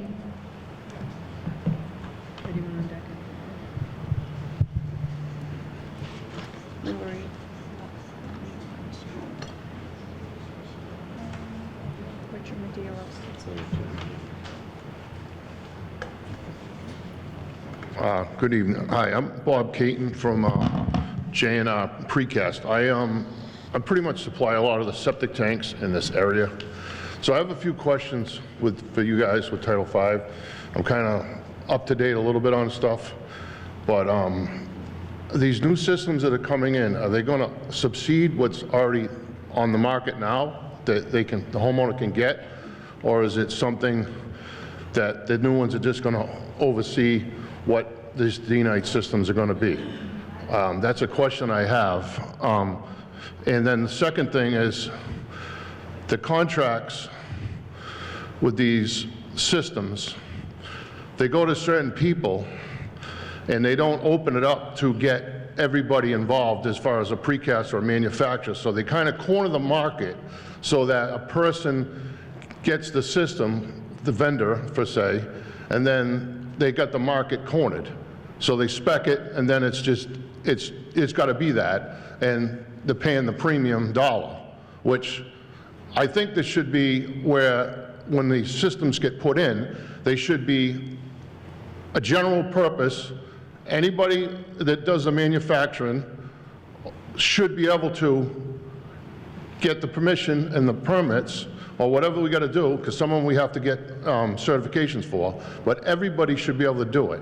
Not just pick a certain person that this company wants to have do it, and then it's just everybody's got to pay through the nose. That's what's going to go here. I mean, I do a lot of work in this area, so I know what's going, I do a lot of work, and we do some alternative systems now. So, I mean, and the other thing is, I think with DEP, we need to get together as a precast. I'm involved in an association, That's a Northeast Association, so I'm actually the treasurer.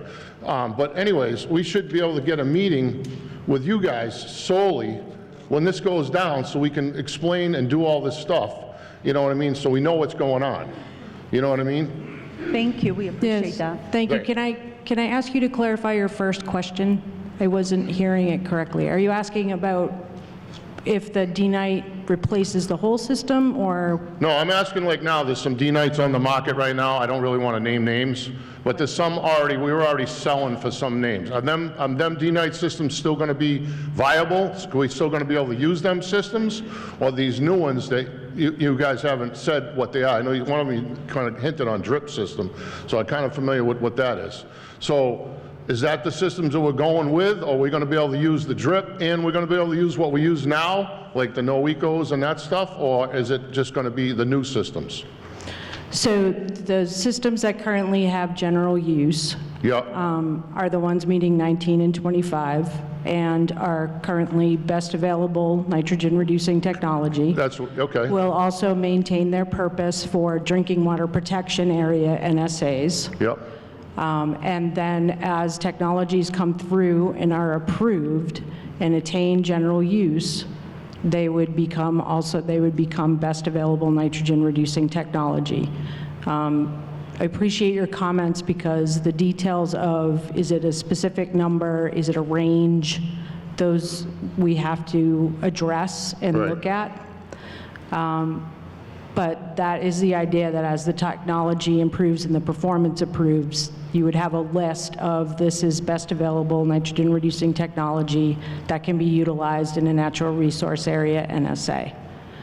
And I would also ask to your later points that you could email me directly for that I'm going to probably leave you conversation. some cards so we can get an email going.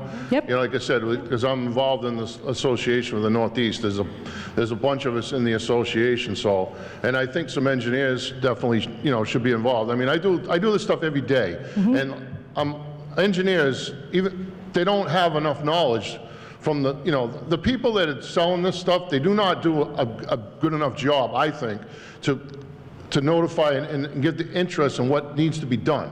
They don't have enough stuff. They don't do enough seminars. And I'm not blaming the engineer. I'm blaming like the corporate people that they're selling this stuff. You know what I mean? Is they don't have, there's not enough information out there. Yep. So it's a day to day. It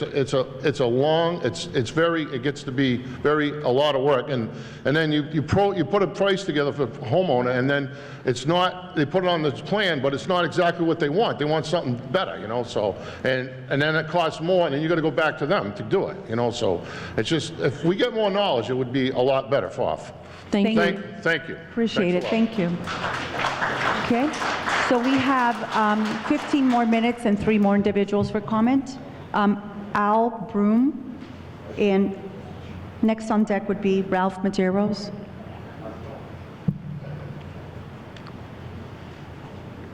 Al or Ralph? Okay, please, thank you.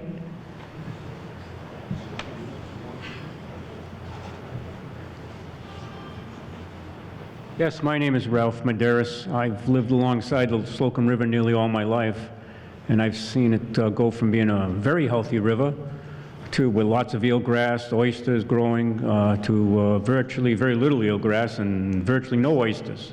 Once in a while, there's a cycle of a little bit coming and going, but my question is, I think most of this pollution is coming down from the Pascamanzit River, the runoff from the golf courses, homeowners, fertilizing lawns, things like that. And I think there was a little bit of an improvement when a storm created a channel through the sandbar down at Barney's Joy and helped flush the river out. And I think dredging that to remove those nitrates would be very helpful. Also, Save the Bay has been taking water samples for years. What are the results of that?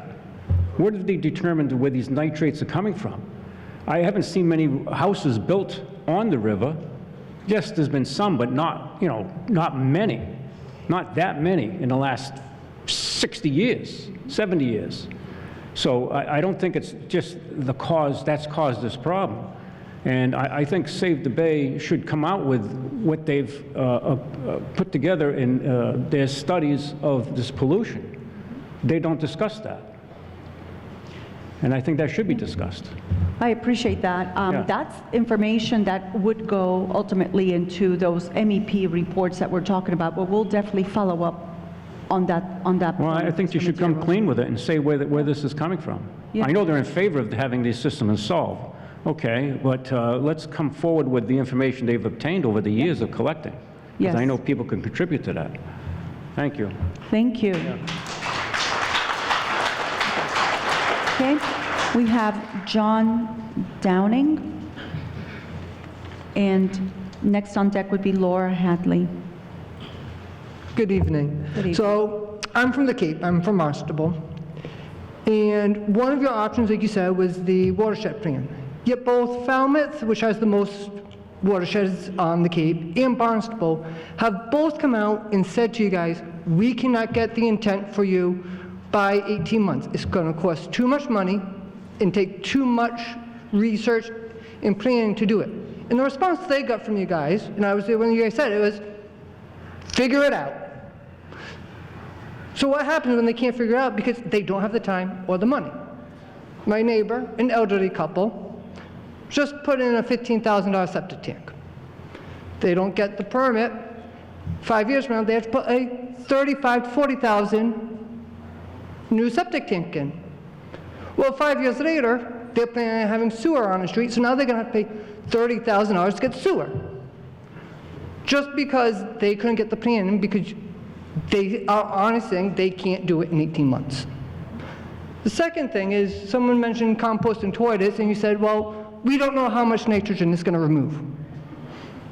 You're not telling us how much nitrogen we have to remove. So there's no specs. How does that make sense to anyone? The next question, ready, is these new systems. How do you expect homeowners who are living paycheck to paycheck, who are barely making their mortgage, barely putting food on the table for their kids, to be able to find a way to find another $35,000, $40,000, $50,000 to replace a system that's already working?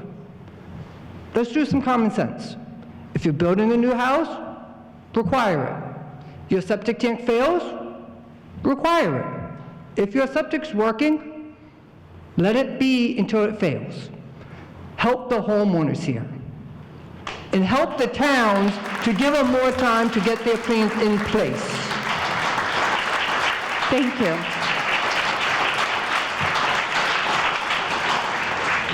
So if I can just clarify, so the 18 months for the notice of intent, that's actually to present a schedule to apply for a watershed permit.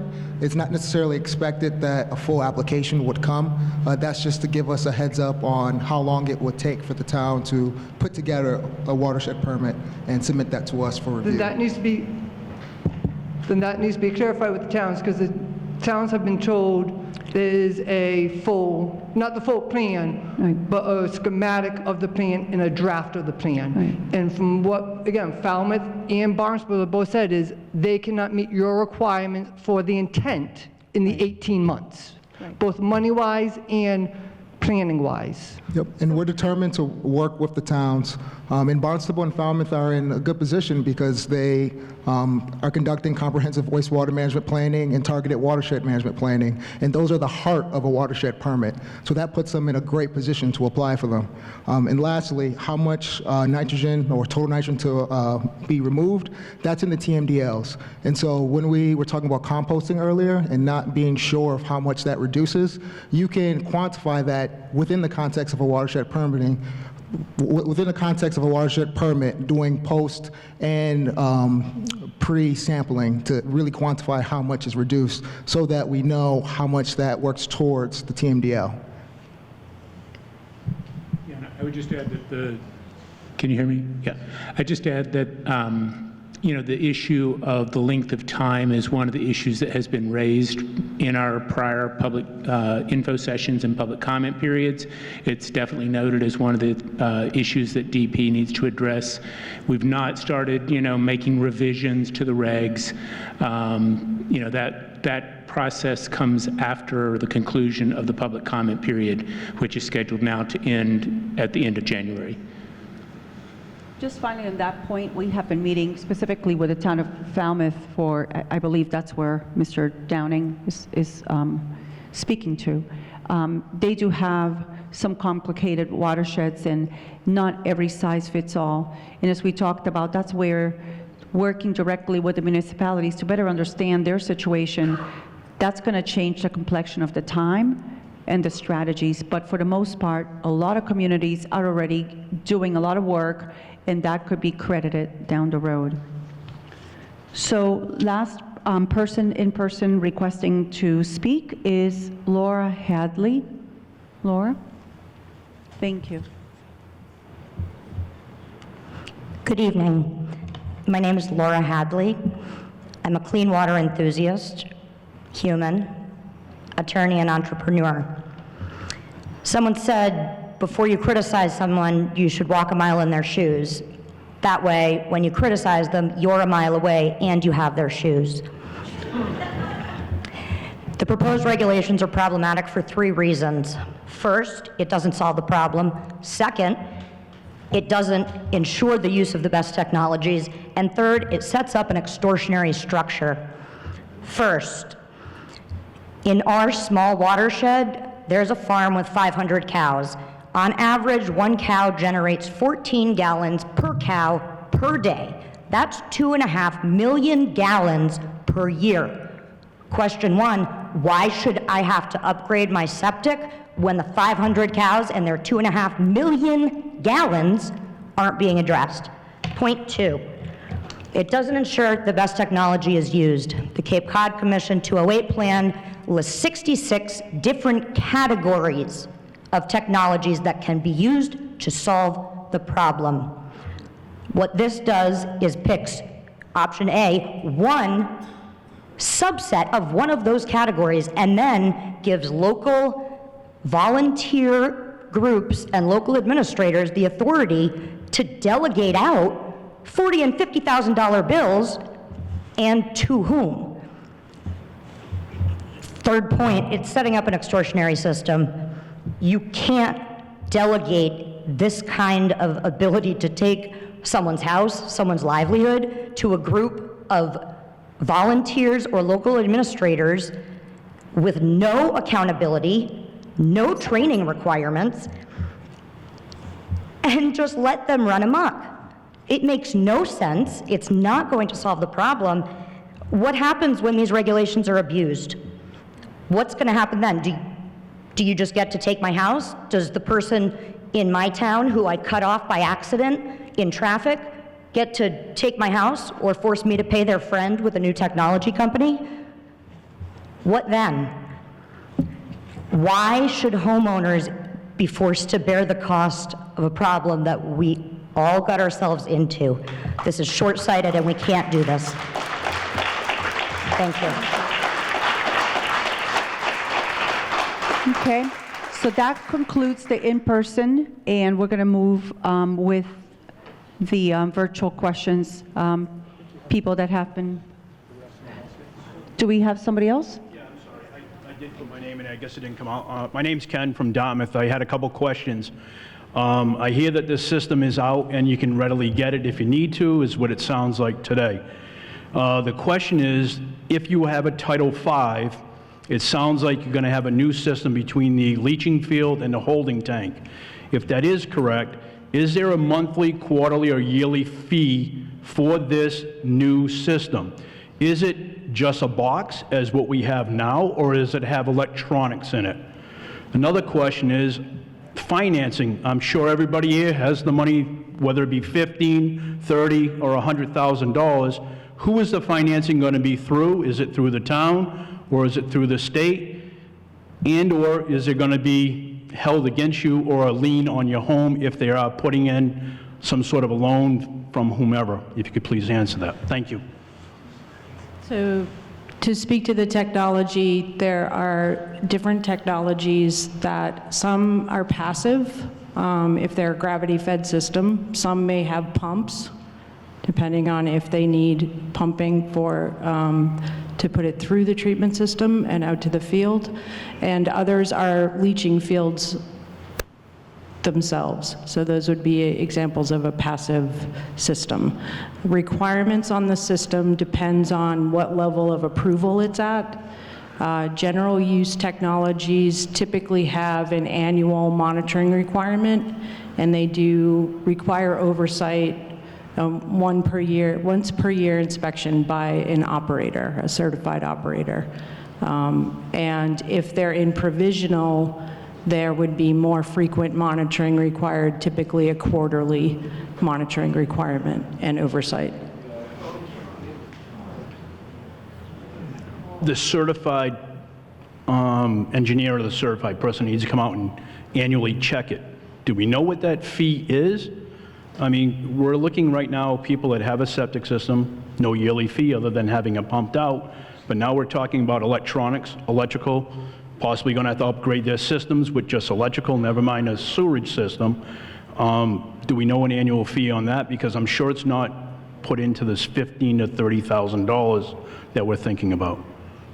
So we have teamed up with Barnstable and their IA database system, and I actually reached out to ask them about operating costs, and the range of costs for, depending again if it was the annual or the more frequent monitoring of the provisional, was $1,000 to $2,000 per year.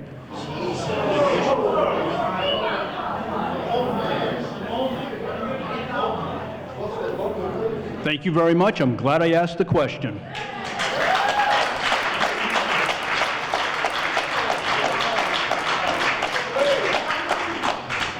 Thank you. Okay, so, You have time? sir, we're going to move on to the virtual part. Folks have been waiting online for a while, and then we will come back to this group, so long as we can accomplish that before 9 p.m. Okay, Tori? We're ready to, so for the online people, I'm sorry, we're going to go through the questions from the online people who have joined us remotely. I will be reading the questions and then allowing people on the panel to answer the questions. And I apologize for the people online if I mispronounce your name. Please accept my apologies. The first question is from Verena Lizinski. Why is the cost of this upgrade the responsibility of the owners? This is beyond the control of the owners. Why doesn't the state/town pay for this? So I think we have spoken somewhat to this this evening. There is funding available for homeowners through the Community Septic Management Loan Program. I'm sorry, would you kindly please, for the public, if you could provide a little bit of space and time for us to ask the questions and also respond to the questions? These individuals are listening online. We really appreciate your ability to let us continue on. Thank you. So as I was saying, the Community Septic Management Loan Program is an option for the individual owner. There are other funding sources available for municipalities under the watershed permit route, through the State Revolving Fund, through the Clean Water Trust, through EPA. An example of that is the SNEP program. And DEP does continue to seek and look for funding sources and seek funding for these provisions. Anyone have anything to add? I think we're good. Okay. So the next question is from Stephen Nojim. If a community is designated as nitrogen impaired and there is no permit applied for, does a home need to have its septic upgraded at time of selling the house, even if it is only 1 year into the 5-year grace period? And Stephen, the answer to that question is no. There's a 5-year period of time to upgrade that system should the community not pursue the watershed permit. That is how the regulation is currently drafted. There is no requirement at the sale of the house except to notify the buyer of the location that the house is in a nitrogen-sensitive area. Carl Moberg asks, how do you know what the baseline nitrogen discharge is at the present time, in quotes, for the town of Westport into the Westport River watershed? As a follow-up, how will you determine if a community plan has the feasibility of reaching 100% reduction in 20 years? Drew? Yep, I can take that one. And so when the MEP was being conducted, they took actual samples from that system and then calibrated and created a model that can be reused with implementation strategies. So then when you put the implementation strategies into the model with the levels of reduction that's expected, you can see how much you're going to get within its location. And so that is how it would be modeled towards meeting the 100% reduction. So in short, it's reusing the models from the MEP. Okay, Carl has a couple other questions. Why is the age of a septic system not being considered when it has to come into compliance with new regulations? Vice an arbitrary phase in time based on the date communities are designated. If I just built a house last year and the system is only a year old, I would have to phase it in within 5 years. The average life of a system in the region should be considered in the phase in time for septic systems. So the provision in the draft regulations is speaking to the area that the system is located in. And an existing system would need to be upgraded to comply with Title V, again, under the upgrade provisions and maximum feasible compliance. There is a provision in the regulation for a 1-year,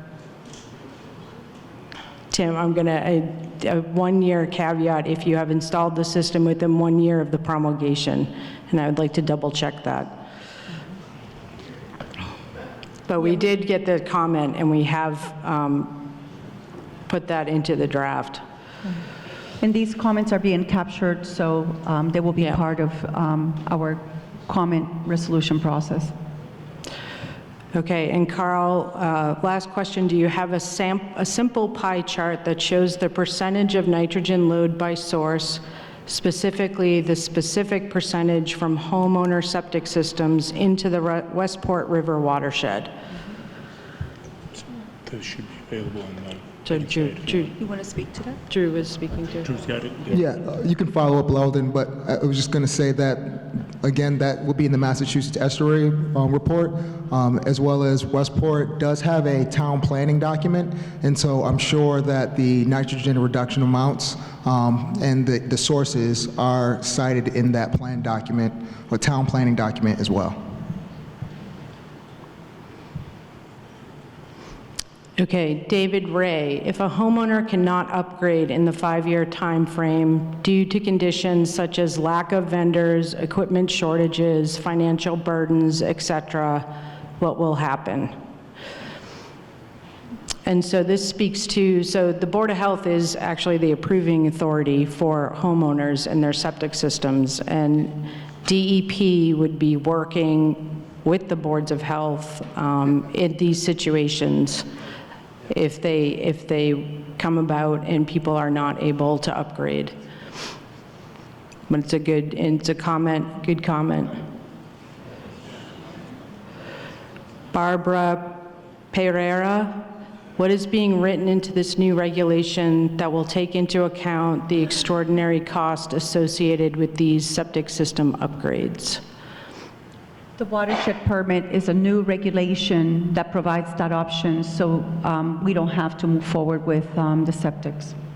That's the body of the new regulation, which is a brand new set of regulations to accommodate for That's the option B that we've been talking about tonight, which basically is working with the town to enter into a permit so that we can have a combination of strategies rather than focus on all of the septic upgrades. David Ray asks, how do you plan to regulate the cost of installing the systems so that contractors and vendors do not take advantage of the demand because of the proposed regulations, which is currently 5 years? So in terms of the cost for installing the, the approvals speak to the technologies, needing to offer classes to train people to install their technologies, and DEP would be working with the technologies to ensure that that was happening. But I would encourage David to submit that comment. I think the question is, how are you going to protect against price gouging? Correct. That's the question. That was the question, how are you going to prevent price gouging? We don't basically, we do not regulate price gouging. So you're regulating us to have it, so you're regulating But you've, 8,000, 9,000 people to do it in 5 years. That's so Mr. Downing, we have the Consumer Affairs section, which is not part of Mass DEP, it's the Attorney General's office. That's the answer. that doesn't help any homeowner, honestly, that answer. It's a basic, all my friends, that's bullshit answer. Well, it's my understanding, so I'm not here to say anything else, but what I understand is the process when we have that consumer fraud issue. Will it be built into the regulations? Yeah, you're going to build. I can't speak to foresee in the future, but I appreciate your comment. Thank you.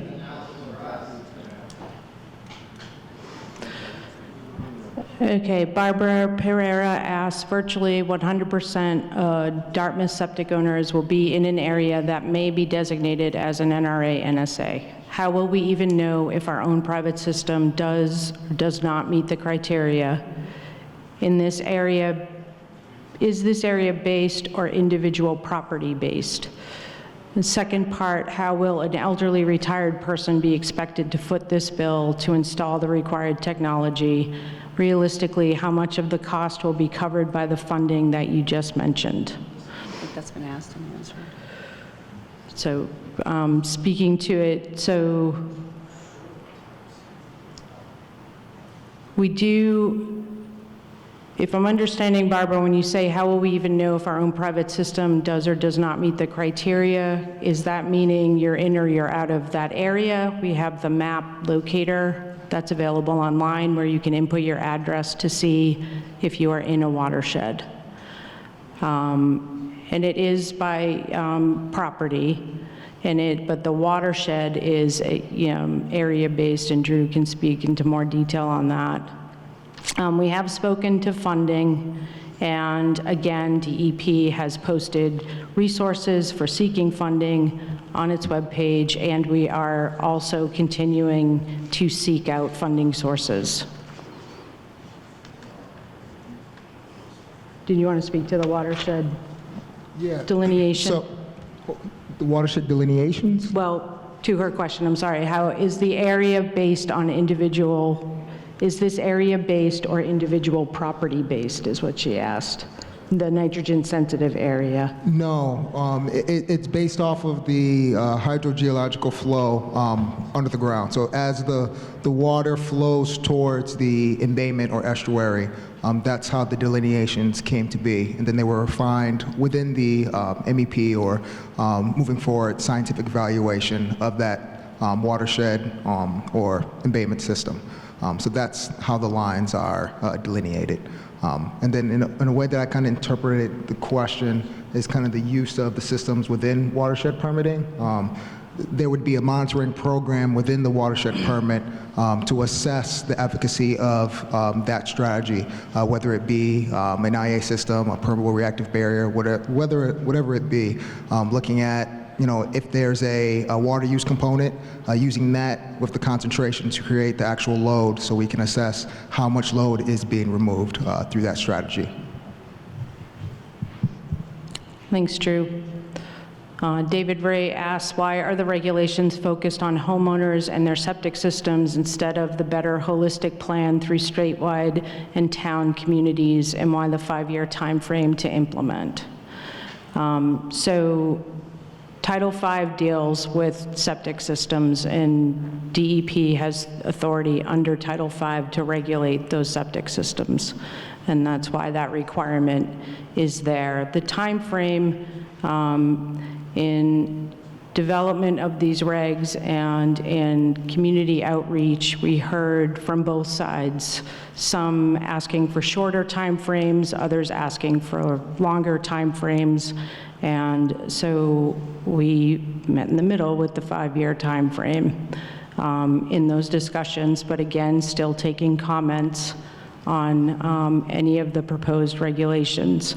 And the watershed permit are the regulations we put forward for the towns and communities to address and have more opportunity for funding and apply a tailored, holistic approach to address this.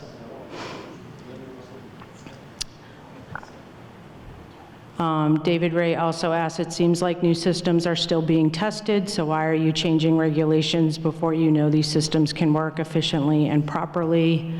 And I think Leldon earlier spoke to, this has been a long ongoing process, the development of the science. The Cape is farther along in its development, and so we're moving forward with these regulations to first address those communities. And we're seeing it already, but you will see technologies coming forward and improving performance and being developed in response to these regulations, and we're already seeing that happen. Verena Lazinski asks, given that this issue will become worse for our area in the future, are there any plans for the town to limit new construction which will require septic or any other construction which could impact our waters? And we can't speak to what a town is going to limit or do in terms of their building. That would be a question you should bring to your town. Officials raising the virtual hands. If you want, we can encourage them to use Q&A, or she can unmute these. Using. Oh, I can't see the hands. Okay. To the people who are on remotely, if you are raising your hand, if you can put your question into the Q&A, then I will be able to read your question. I unfortunately have a limited view and I'm not able to see hands being raised. So, last question? Nope, we have a few more. So David Ray asks, when you test the water, how do you know the percentage of controllable versus uncontrollable nitrogen levels? How can you tell the difference from natural sources and septic sources? Drew?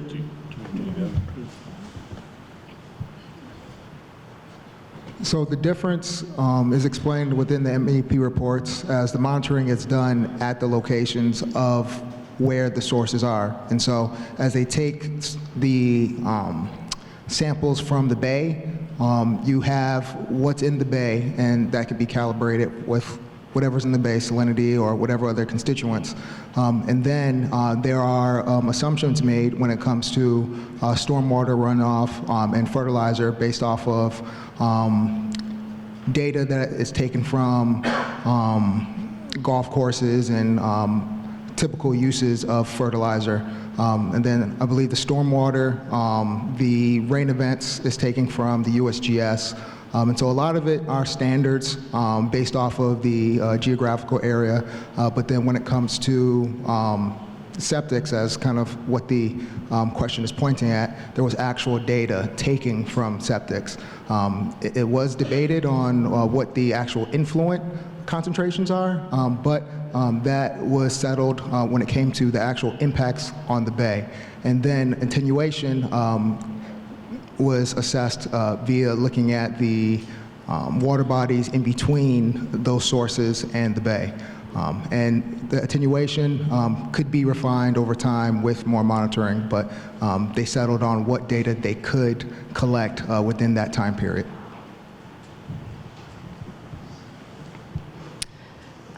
This is an anonymous attendee asks of a brand new septic system installed 2 years ago. Will it meet the criteria, or will she need to use this new nitrogen removal technology?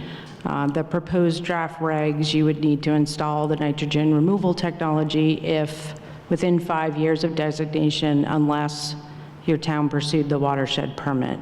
But it depends on what the technology they installed, so it is possible. Yes, if the question reads it's a new septic system, so if it did not have nitrogen removal, then yes, would. Okay, David, I'm just going by, because you've had repeated questions, to get to some of the other people. Kevin Duggan, for those of us who purchased homes where sewage exists on the street, but we have septic, what relief is there for us to hook up to sewage? What is the estimated cost to hook up to sewage? I think that's an interesting question that we should dig a little deeper, because we have new funding, federal funding with the bipartisan infrastructure bill, and it's predicated on the provisions of that bill. If a community already has monies that are earmarked through this bill. So I'd like to look into that question. I think there's one other answer to that, which is it might also depend upon whether there was capacity in the sewage treatment plant. So you'd need to know that by speaking to your Board of Health or the DPW that runs the plant as to whether there's sufficient capacity to add, additional homes. Yep, that's a great question. Okay, so going through, Verena asked another one concerning the cost question, that the additional $1,000 to $2,000 in operating costs is a burden. And Verena, I encourage you to submit your comments either written or through DEP talks. Darren DeGrasse or DeGrace, when Metro Boston needs public state funding, it seems to go through without question. Most recently, for just the Green Line extension, we as taxpayers paid over $2 billion. Never mind the MBTAs. Why is it so easy for the state to fund any project? So again, we have lists for funding sources. I can't comment on, the Green Line funding. What is the penalty for a homeowner that doesn't comply, upgrade within 5 years? Again, it would be Board of Health enforcement and with DEP assistance if needed. But appreciate the question, and it's a good comment to submit also.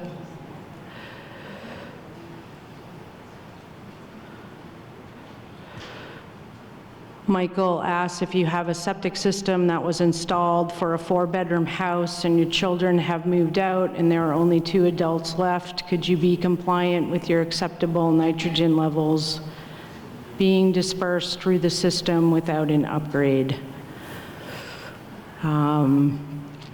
It's an interesting concept. The system's designed for 4-bedroom with 440 gallons per day flow.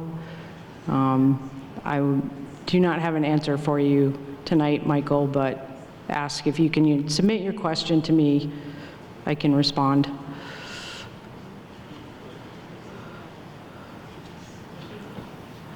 Are there, and what would the typical monthly operating costs for these new septic systems? We have spoken to that. They are going to vary depending on the type of system. And again, it was a range that I was provided of $1,000 to $2,000 depending on the system, the need for a pump, the need for electricity. They do, at general use certification, require annual inspection and oversight.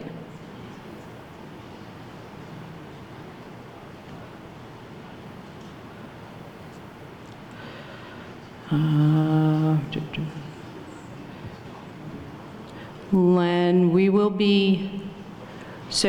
are developing, Len Coriati asked to avoid redundancy, will you post all questions and answers? So this whole session is being recorded, and it will be posted on our website, on the Title V website.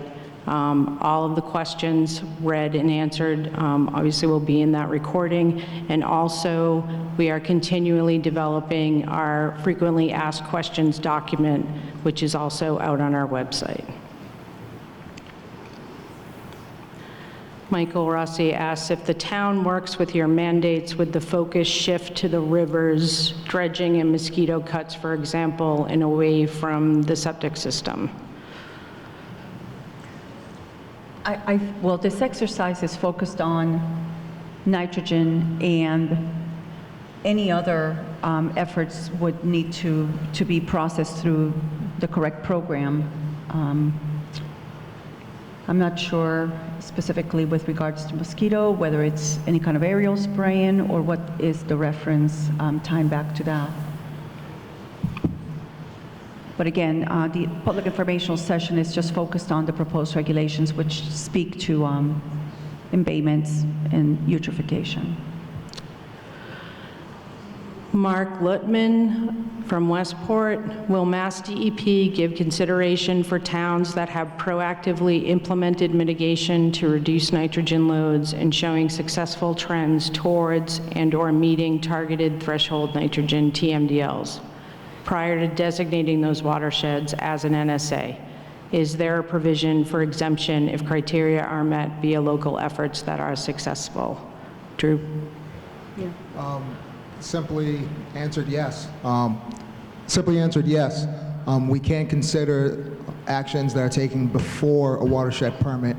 Within the watershed permit application, they would just have to present to us what that strategy is, how it's going, show us what the reduction has been in their quality assurance plan that they've been enacting to make sure that their numbers for monitoring that are reliable.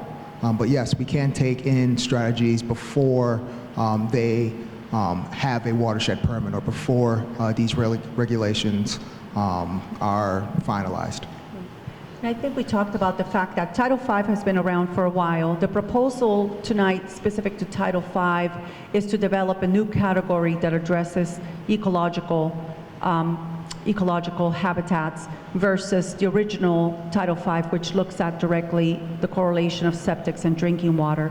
So with that in mind, there's a lot of work that has happened over the last decades across the board, not just in the Southeast region, but across the Commonwealth.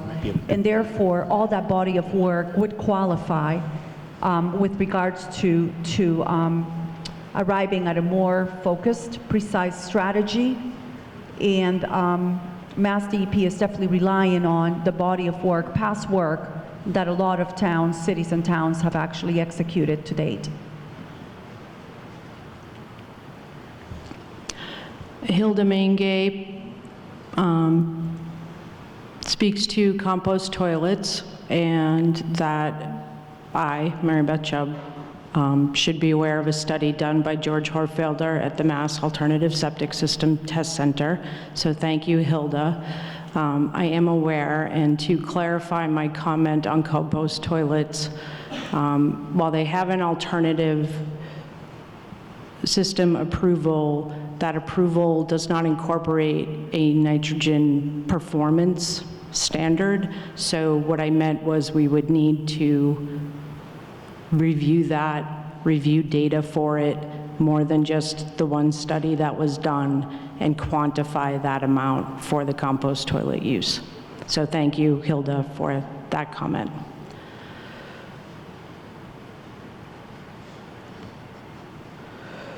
So Carl Moberg asked, does the quantity of nitrogen from a leach field disperser lessen with its increasing distance from surface waters?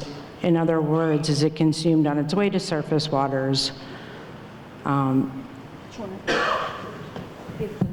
you repeat that question? Does the quantity of nitrogen from a leach field disperse or lessen with its increasing distance from surface water? In other words, is it consumed on its way to surface waters? Well, that depends on the watershed. It seems to be a question centering around attenuation and what the factor of attenuation is, and that really depends on that subwatershed as the spatial distribution of nitrogen flows through whatever system that may be, or natural land, or if it's very close to the embayment, if it's just a straight shot. Regardless, there is a factor of time of travel from the source of nitrogen to the bay. But in terms of how much that's reduced, that has to further be refined within that specific system. Right. And I just want to offer on the Cape, groundwater moves 2 feet per day, so it's a sandbox. That's a different situation than other situations that, for example, were presented tonight with till and some other types of soils. So it's all predicated on ensuring that we have a customized, very specific strategy predicated on where we are and what the goal is. So that's where the engagement with DEP and municipalities, that's why it's so important. Okay.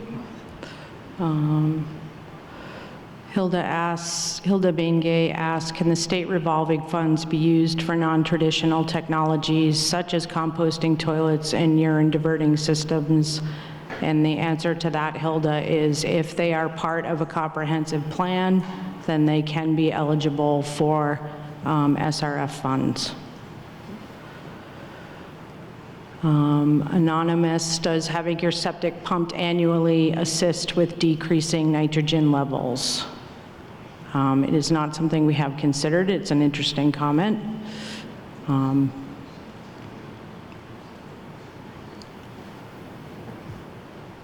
Could annual septic pumping be part of the watershed permit in pre and post monitoring levels? So, yes. Thank you. We can consider that.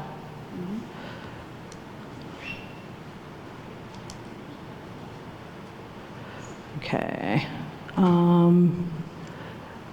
And We're down to Stephen Nugent. yeah, and last appears to be last comment, I think, from Stephen Nojam. Thank you very much for your presentation and answering questions. We all want clean water, but as you heard, this approach could be financially onerous and thus infeasible for many state residents. So yes, thank you, Stephen.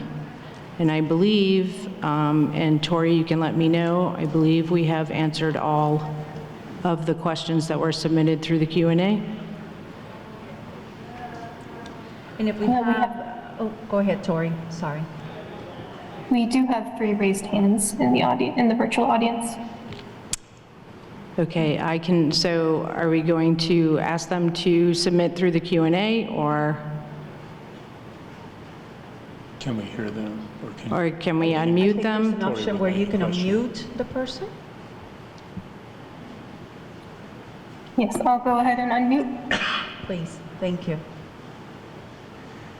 First up, we have Hilda Maingay, and next on deck will be Michael Rossi.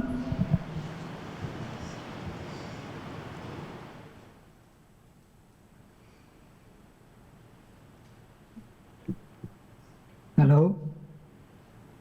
We can hear you. Can you hear me? We can hear you.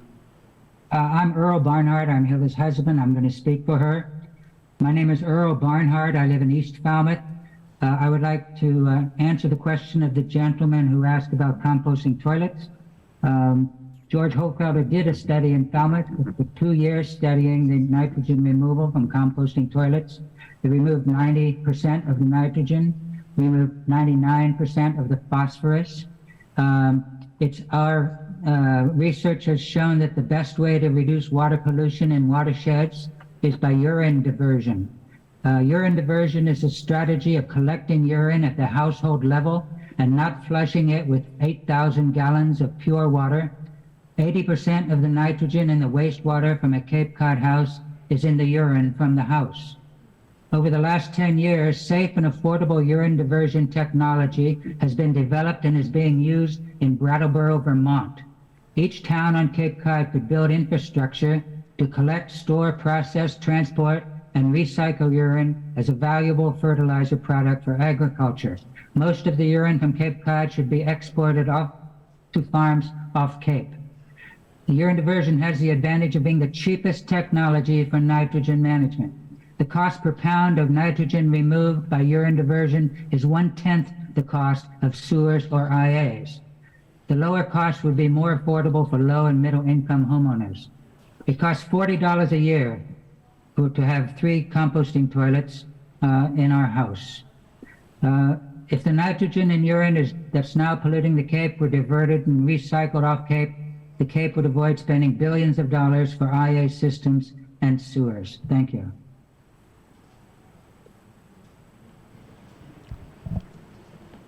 Thank you, and I took your comment to mean to be that, a comment, and if you would like to forward that, also, please use the dep.talks@mass.gov. Next, Tori, if you don't mind unmuting the next person. Yes, next we will have Michael Rossi, and on deck is Albin Johnson. Okay.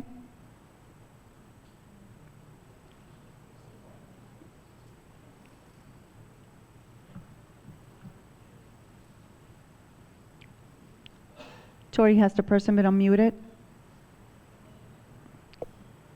He's been asked to unmute. Michael, if you can hear us, please unmute and speak. Okay. Hello. Hello, we can hear you. Oh, you can hear me. Okay, great. I did ask my questions and you answered, and the only thing that I was talking about before was the mosquito cuts are just a way to allow the salt water. They seem to think that the river is sort of not flowing freely up into the Slocum. Because of that, it needs dredging. But mosquito cuts just cut into the vegetation, which allows for more salt water, so it's less brackish. That was what I was commenting on before. But that was really just my question was, if you have less people living in a house with an oversized septic system, may they possibly meet the criteria?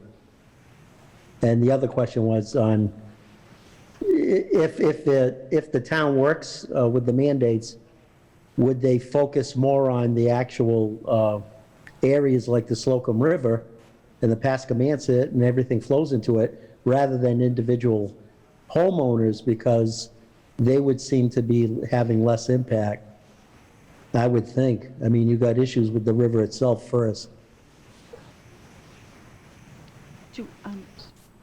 It's a little hard to hear you, but I believe that your question had to do with, sort of the higher loads coming from some portions of the watershed than from others. And that is, one of the advantages of going with a watershed permit is that you can kind of tailor the solution to address those areas that have the highest nitrogen loads. Yeah. I agree. So I just, that's why I was hoping that that's the direction you'd go in if the town did comply. And then the mandates on the individual homeowners would be on hold. Correct. Yes. And maybe not even needed. Yes, it's either one or the other, correct. Well, that's great. Very good. I had a really entertaining night listening to you. Thank you. Thank you. Tori, anyone else?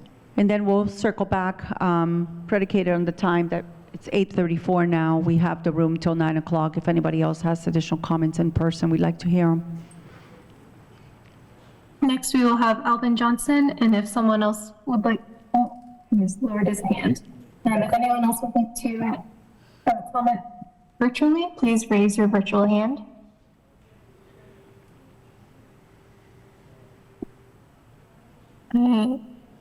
I'm currently seeing no new hands. Say that again, Tori? I see no new virtual hands. Okay. There were a couple of additional Questions. One was, will there be written transcript of tonight's session available? The recording will be available.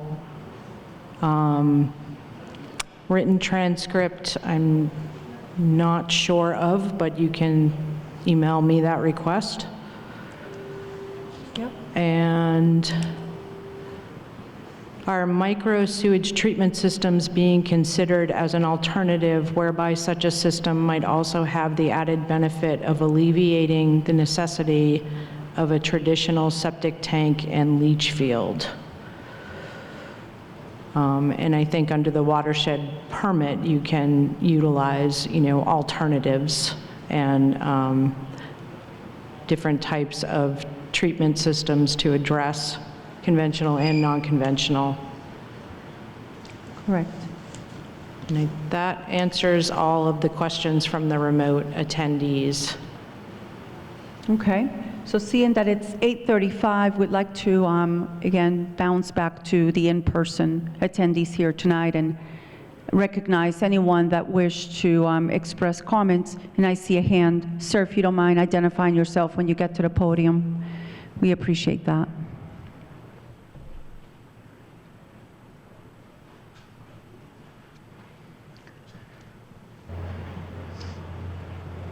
Hi, I'm Joseph Louise. I'm from Dartmouth. Been here about 30-something years. It's work. Yep. My question is that during all this survey, based on the problems in the bay, was it considered to, when we were looking specifically at septic systems which are going to impact people very financially, was it ever thought of to maybe do test well surveys to find out whether the septic systems were actually contributing to the bay, or is this strictly a runoff issue or a watershed issue? For myself, I have done test well, surveys on my own well system, where I'm surrounded by at least 15 septic systems, which are aged, and there is no nitrogen in our water. So being I'm right here in Dartmouth, right behind UMass. So being able to say that my septic system is contributing to that directly, just the septic system, I can't see it. So I'm just wondering if that's an option to look at, maybe send out a test bottle to, people in certain areas to cover that area to find out whether that watershed restriction is actually viable. And actually impact the people financially this way. I do understand that nitrogen is high, and I think that if you really want to make a quick impact, get rid of nitrogen fertilizers. Everybody wants a green lawn, I do too, but if you said that you had to do away with it or just ban it from areas, come up with something else. And is this written in stone, number one? Is this whole process that you guys are already done? Is it already done? No. No, we're taking this, every single comment right now. So I wanted to say, first on the testing, that's really interesting. So I've jotted that down. Yeah, and there's a place right in Middleborough. I took my water sample there. It was a couple $100, but I imagine if you did it in volume by the state, it would be very inexpensive just to look for nitrogen. It's a very simple way to test an area to find out whether or not it's, actually contributing to that watershed. And I'm sorry. No, but I was just going to say, specific to, we were talking about basically some towns have actually moved forward with bylaws to better regulate the application of nitrogen, especially golf courses and things like that. So that's another option. Again, under the watershed permit, the towns can proactively have a bylaw to control that source. And to answer your question about the process, we are in the public comment process, and this is part of that. And next week, on the 24th and the 25th, will be public hearings where you can attend.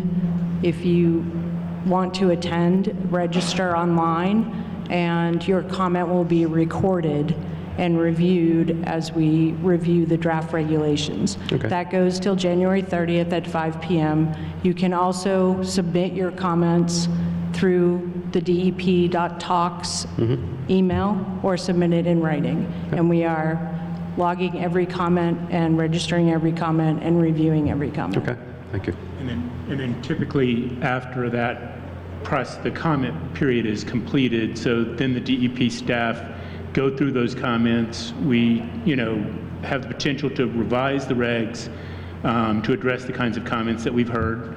And then we referred several times in this tonight to promulgation.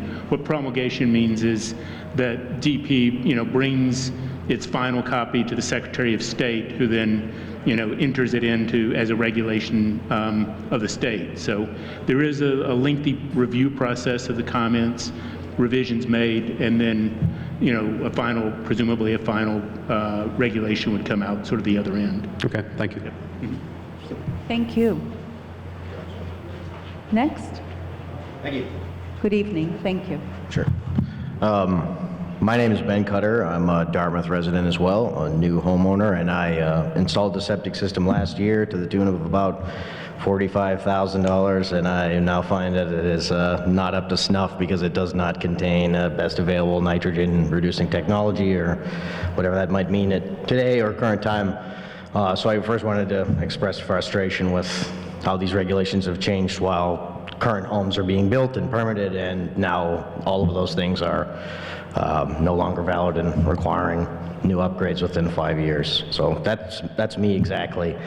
I wanted to know what the DEP's position was about providing an economic impact report to citizens like ourselves with respect to how many septic systems in the township exist, how many of them are compliant, what we know about changing install figures, giving supply chain management issues, and then now certification systems with some of these proprietary technologies and some of these other barriers to entry that are going to cost us money.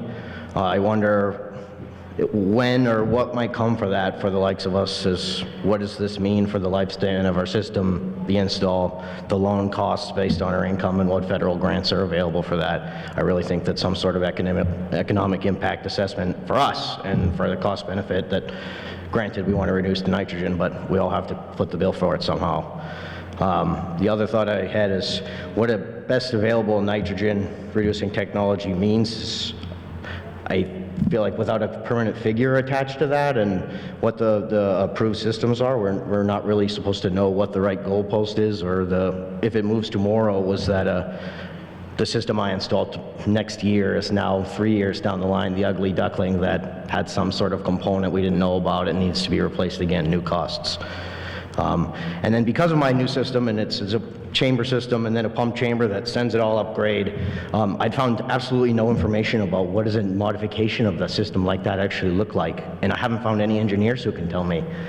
So I just feel like the research is there. So the proof of concept, the proprietary tech that's sitting down in my septic systems now is a kind of corporate bacterial and mechanical filtration system that's somebody's tech and they own that. That's a lot different than a pump that pumps upgrade into a sand pit. And then lastly, my area is totally surrounded by seasonal homes, folks that are maybe in there for 2 months a year. And I wonder about how do these systems actually maintain when there's not a steady supply of effluent and there's no real consistent nitrogen. What do these nitrifying bacteria colonies do in the 10 months that nobody's in that home, and how does system maintenance look? So thank you for your time. So I want to, first of all, thank you for your comment. It's very valuable. And I'd like for you to consider maybe typing in your address onto the map to see if you are within a potential area for some sort of action.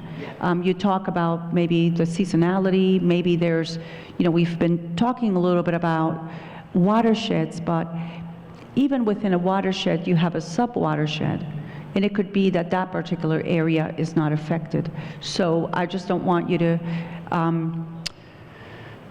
stress out just yet. Sure. We want to make sure that we work with you, the municipality, and we are optimistic that we're going to have a solution to this proposal package predicated on the voices that we're hearing today. I really thank you for your perspective, especially homeowners that just invested significant dollars in either upgrading or purchasing a new property and ensuring that they're doing everything they had to do with the regulations at the time. We appreciate that, and that's being considered. So one other thing is that when any agency, promulgates regulations, there is some economic analysis that has to be done, partly by that agency, but also there are other agencies that get notified and also review any regulation package. One of the last stop for a set of regulations is administration and finance. And so they take a look at the economics of it, and they do that and then advise directly the governor's office about that. So there is a step of economic analysis in there, but it's further on in the process. Yeah. Was there anything else that we could answer? Well, you had numerous questions about the technologies, and I would ask that you email me those directly. Thank you. Appreciate that. Good evening. My name's Bob Carney, and I'm from Westport.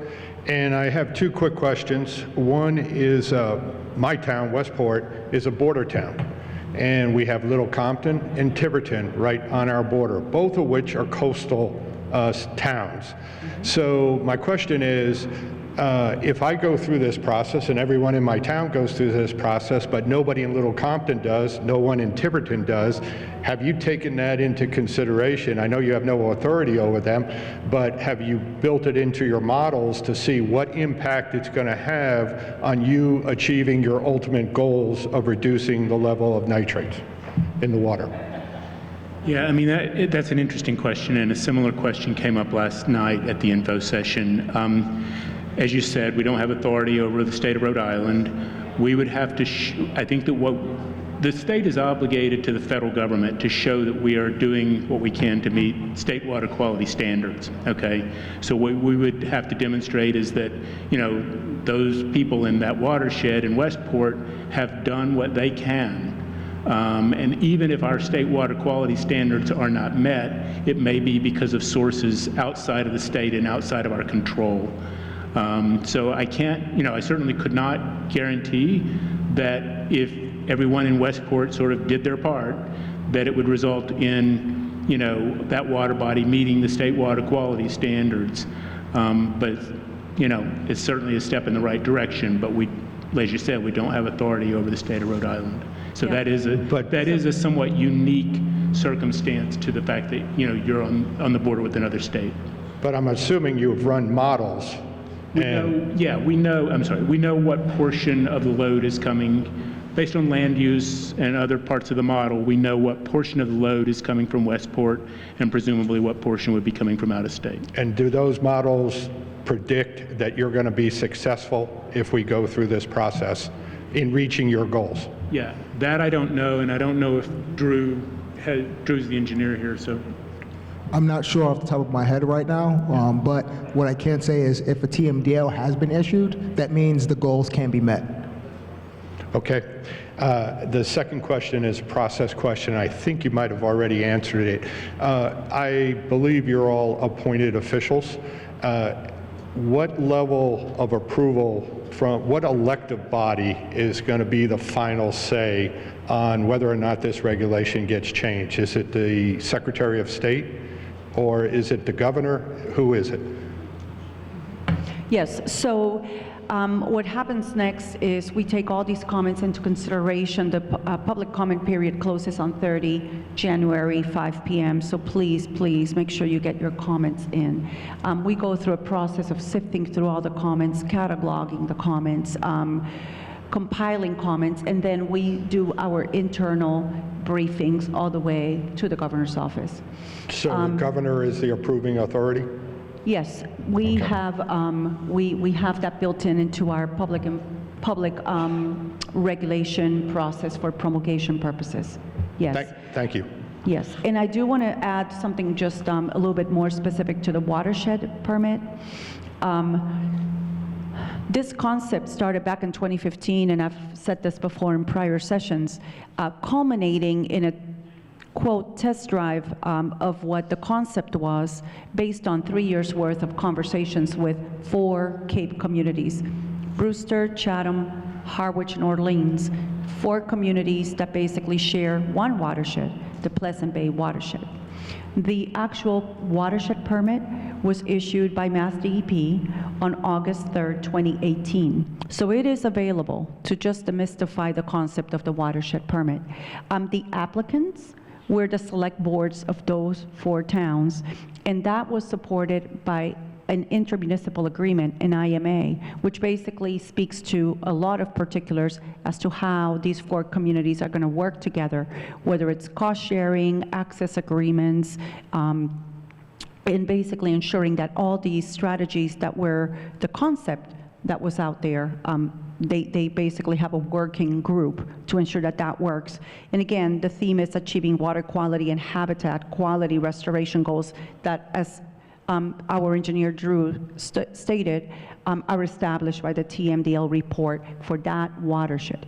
So there's another approval process that has to be vetted by the town meetings, and ultimately the town seniors signed up for the IMA and this permit. So there's a lot of public process involved. Thank you. You're welcome. And if I could also add, the designations for the islands and the South Shore area, we're kind of calling that the second round. That's not the automatic designation on promulgation of the regulation.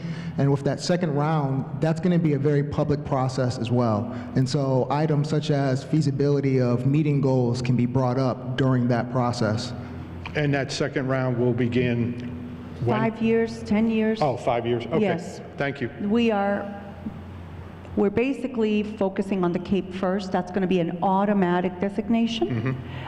And then somewhere down the line, who knows, 5 years, it would be the communities as we stand today where we speak, the Buzzards Bay communities, South Shore, et cetera, off the Cape. Thank you very much. Welcome.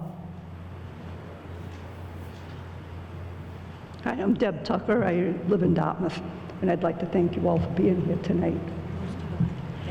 And so the one thing I wanted to clarify was you said the $1,000 to $2,000 fee that we'd have to pay every year. That would be across the board? That's not like just the people that have to get a pump to pump up? That would be everybody that has this type of system?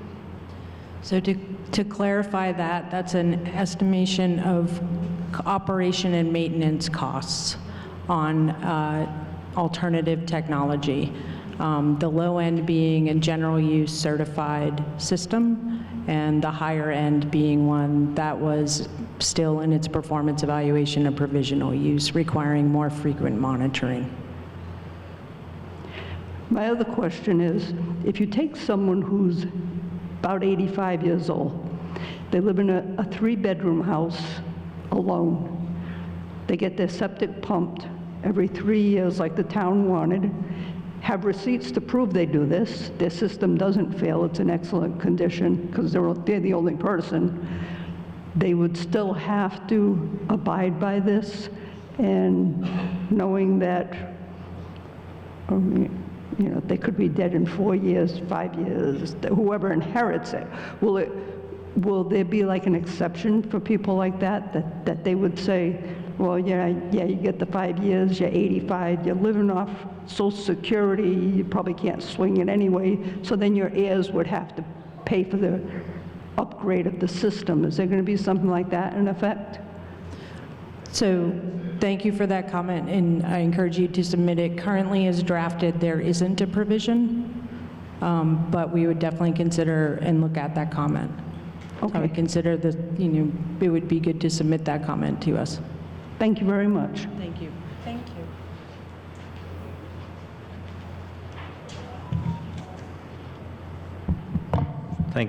Thank you for this opportunity. My name is Doug Jones.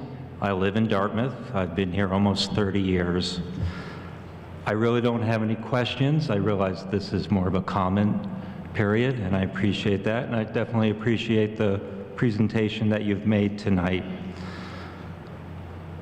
My first comment would be, I hope that the questions that were asked tonight, and I realize you weren't necessarily prepared to answer all questions, those questions which could not be answered, those answers would be part of the presentation, which is then put upon the website, because I think the people that ask them, those are very specific and key points for them. But what I wanted to speak to was that the regulation proposals that I understand are going forward, or you're proposing, modifications to Title V for the basis of watershed protection and you're doing it as a means of addressing the nitrogen loading as a function of septic discharge, when even the studies on your website show that things like agricultural loading are at times 50% more than the septic loading. And I realize that agricultural loading is not in your purview, but to tell all the residents that they need to make this change when you're not addressing what is a much greater, or when the state is not addressing what is a much greater contributor, is 30 seconds. in the relationship of Pareto analysis, really fault. There are many things that have been brought to the table tonight: age of septic, proximity to flow, annual pumping, which were not considered.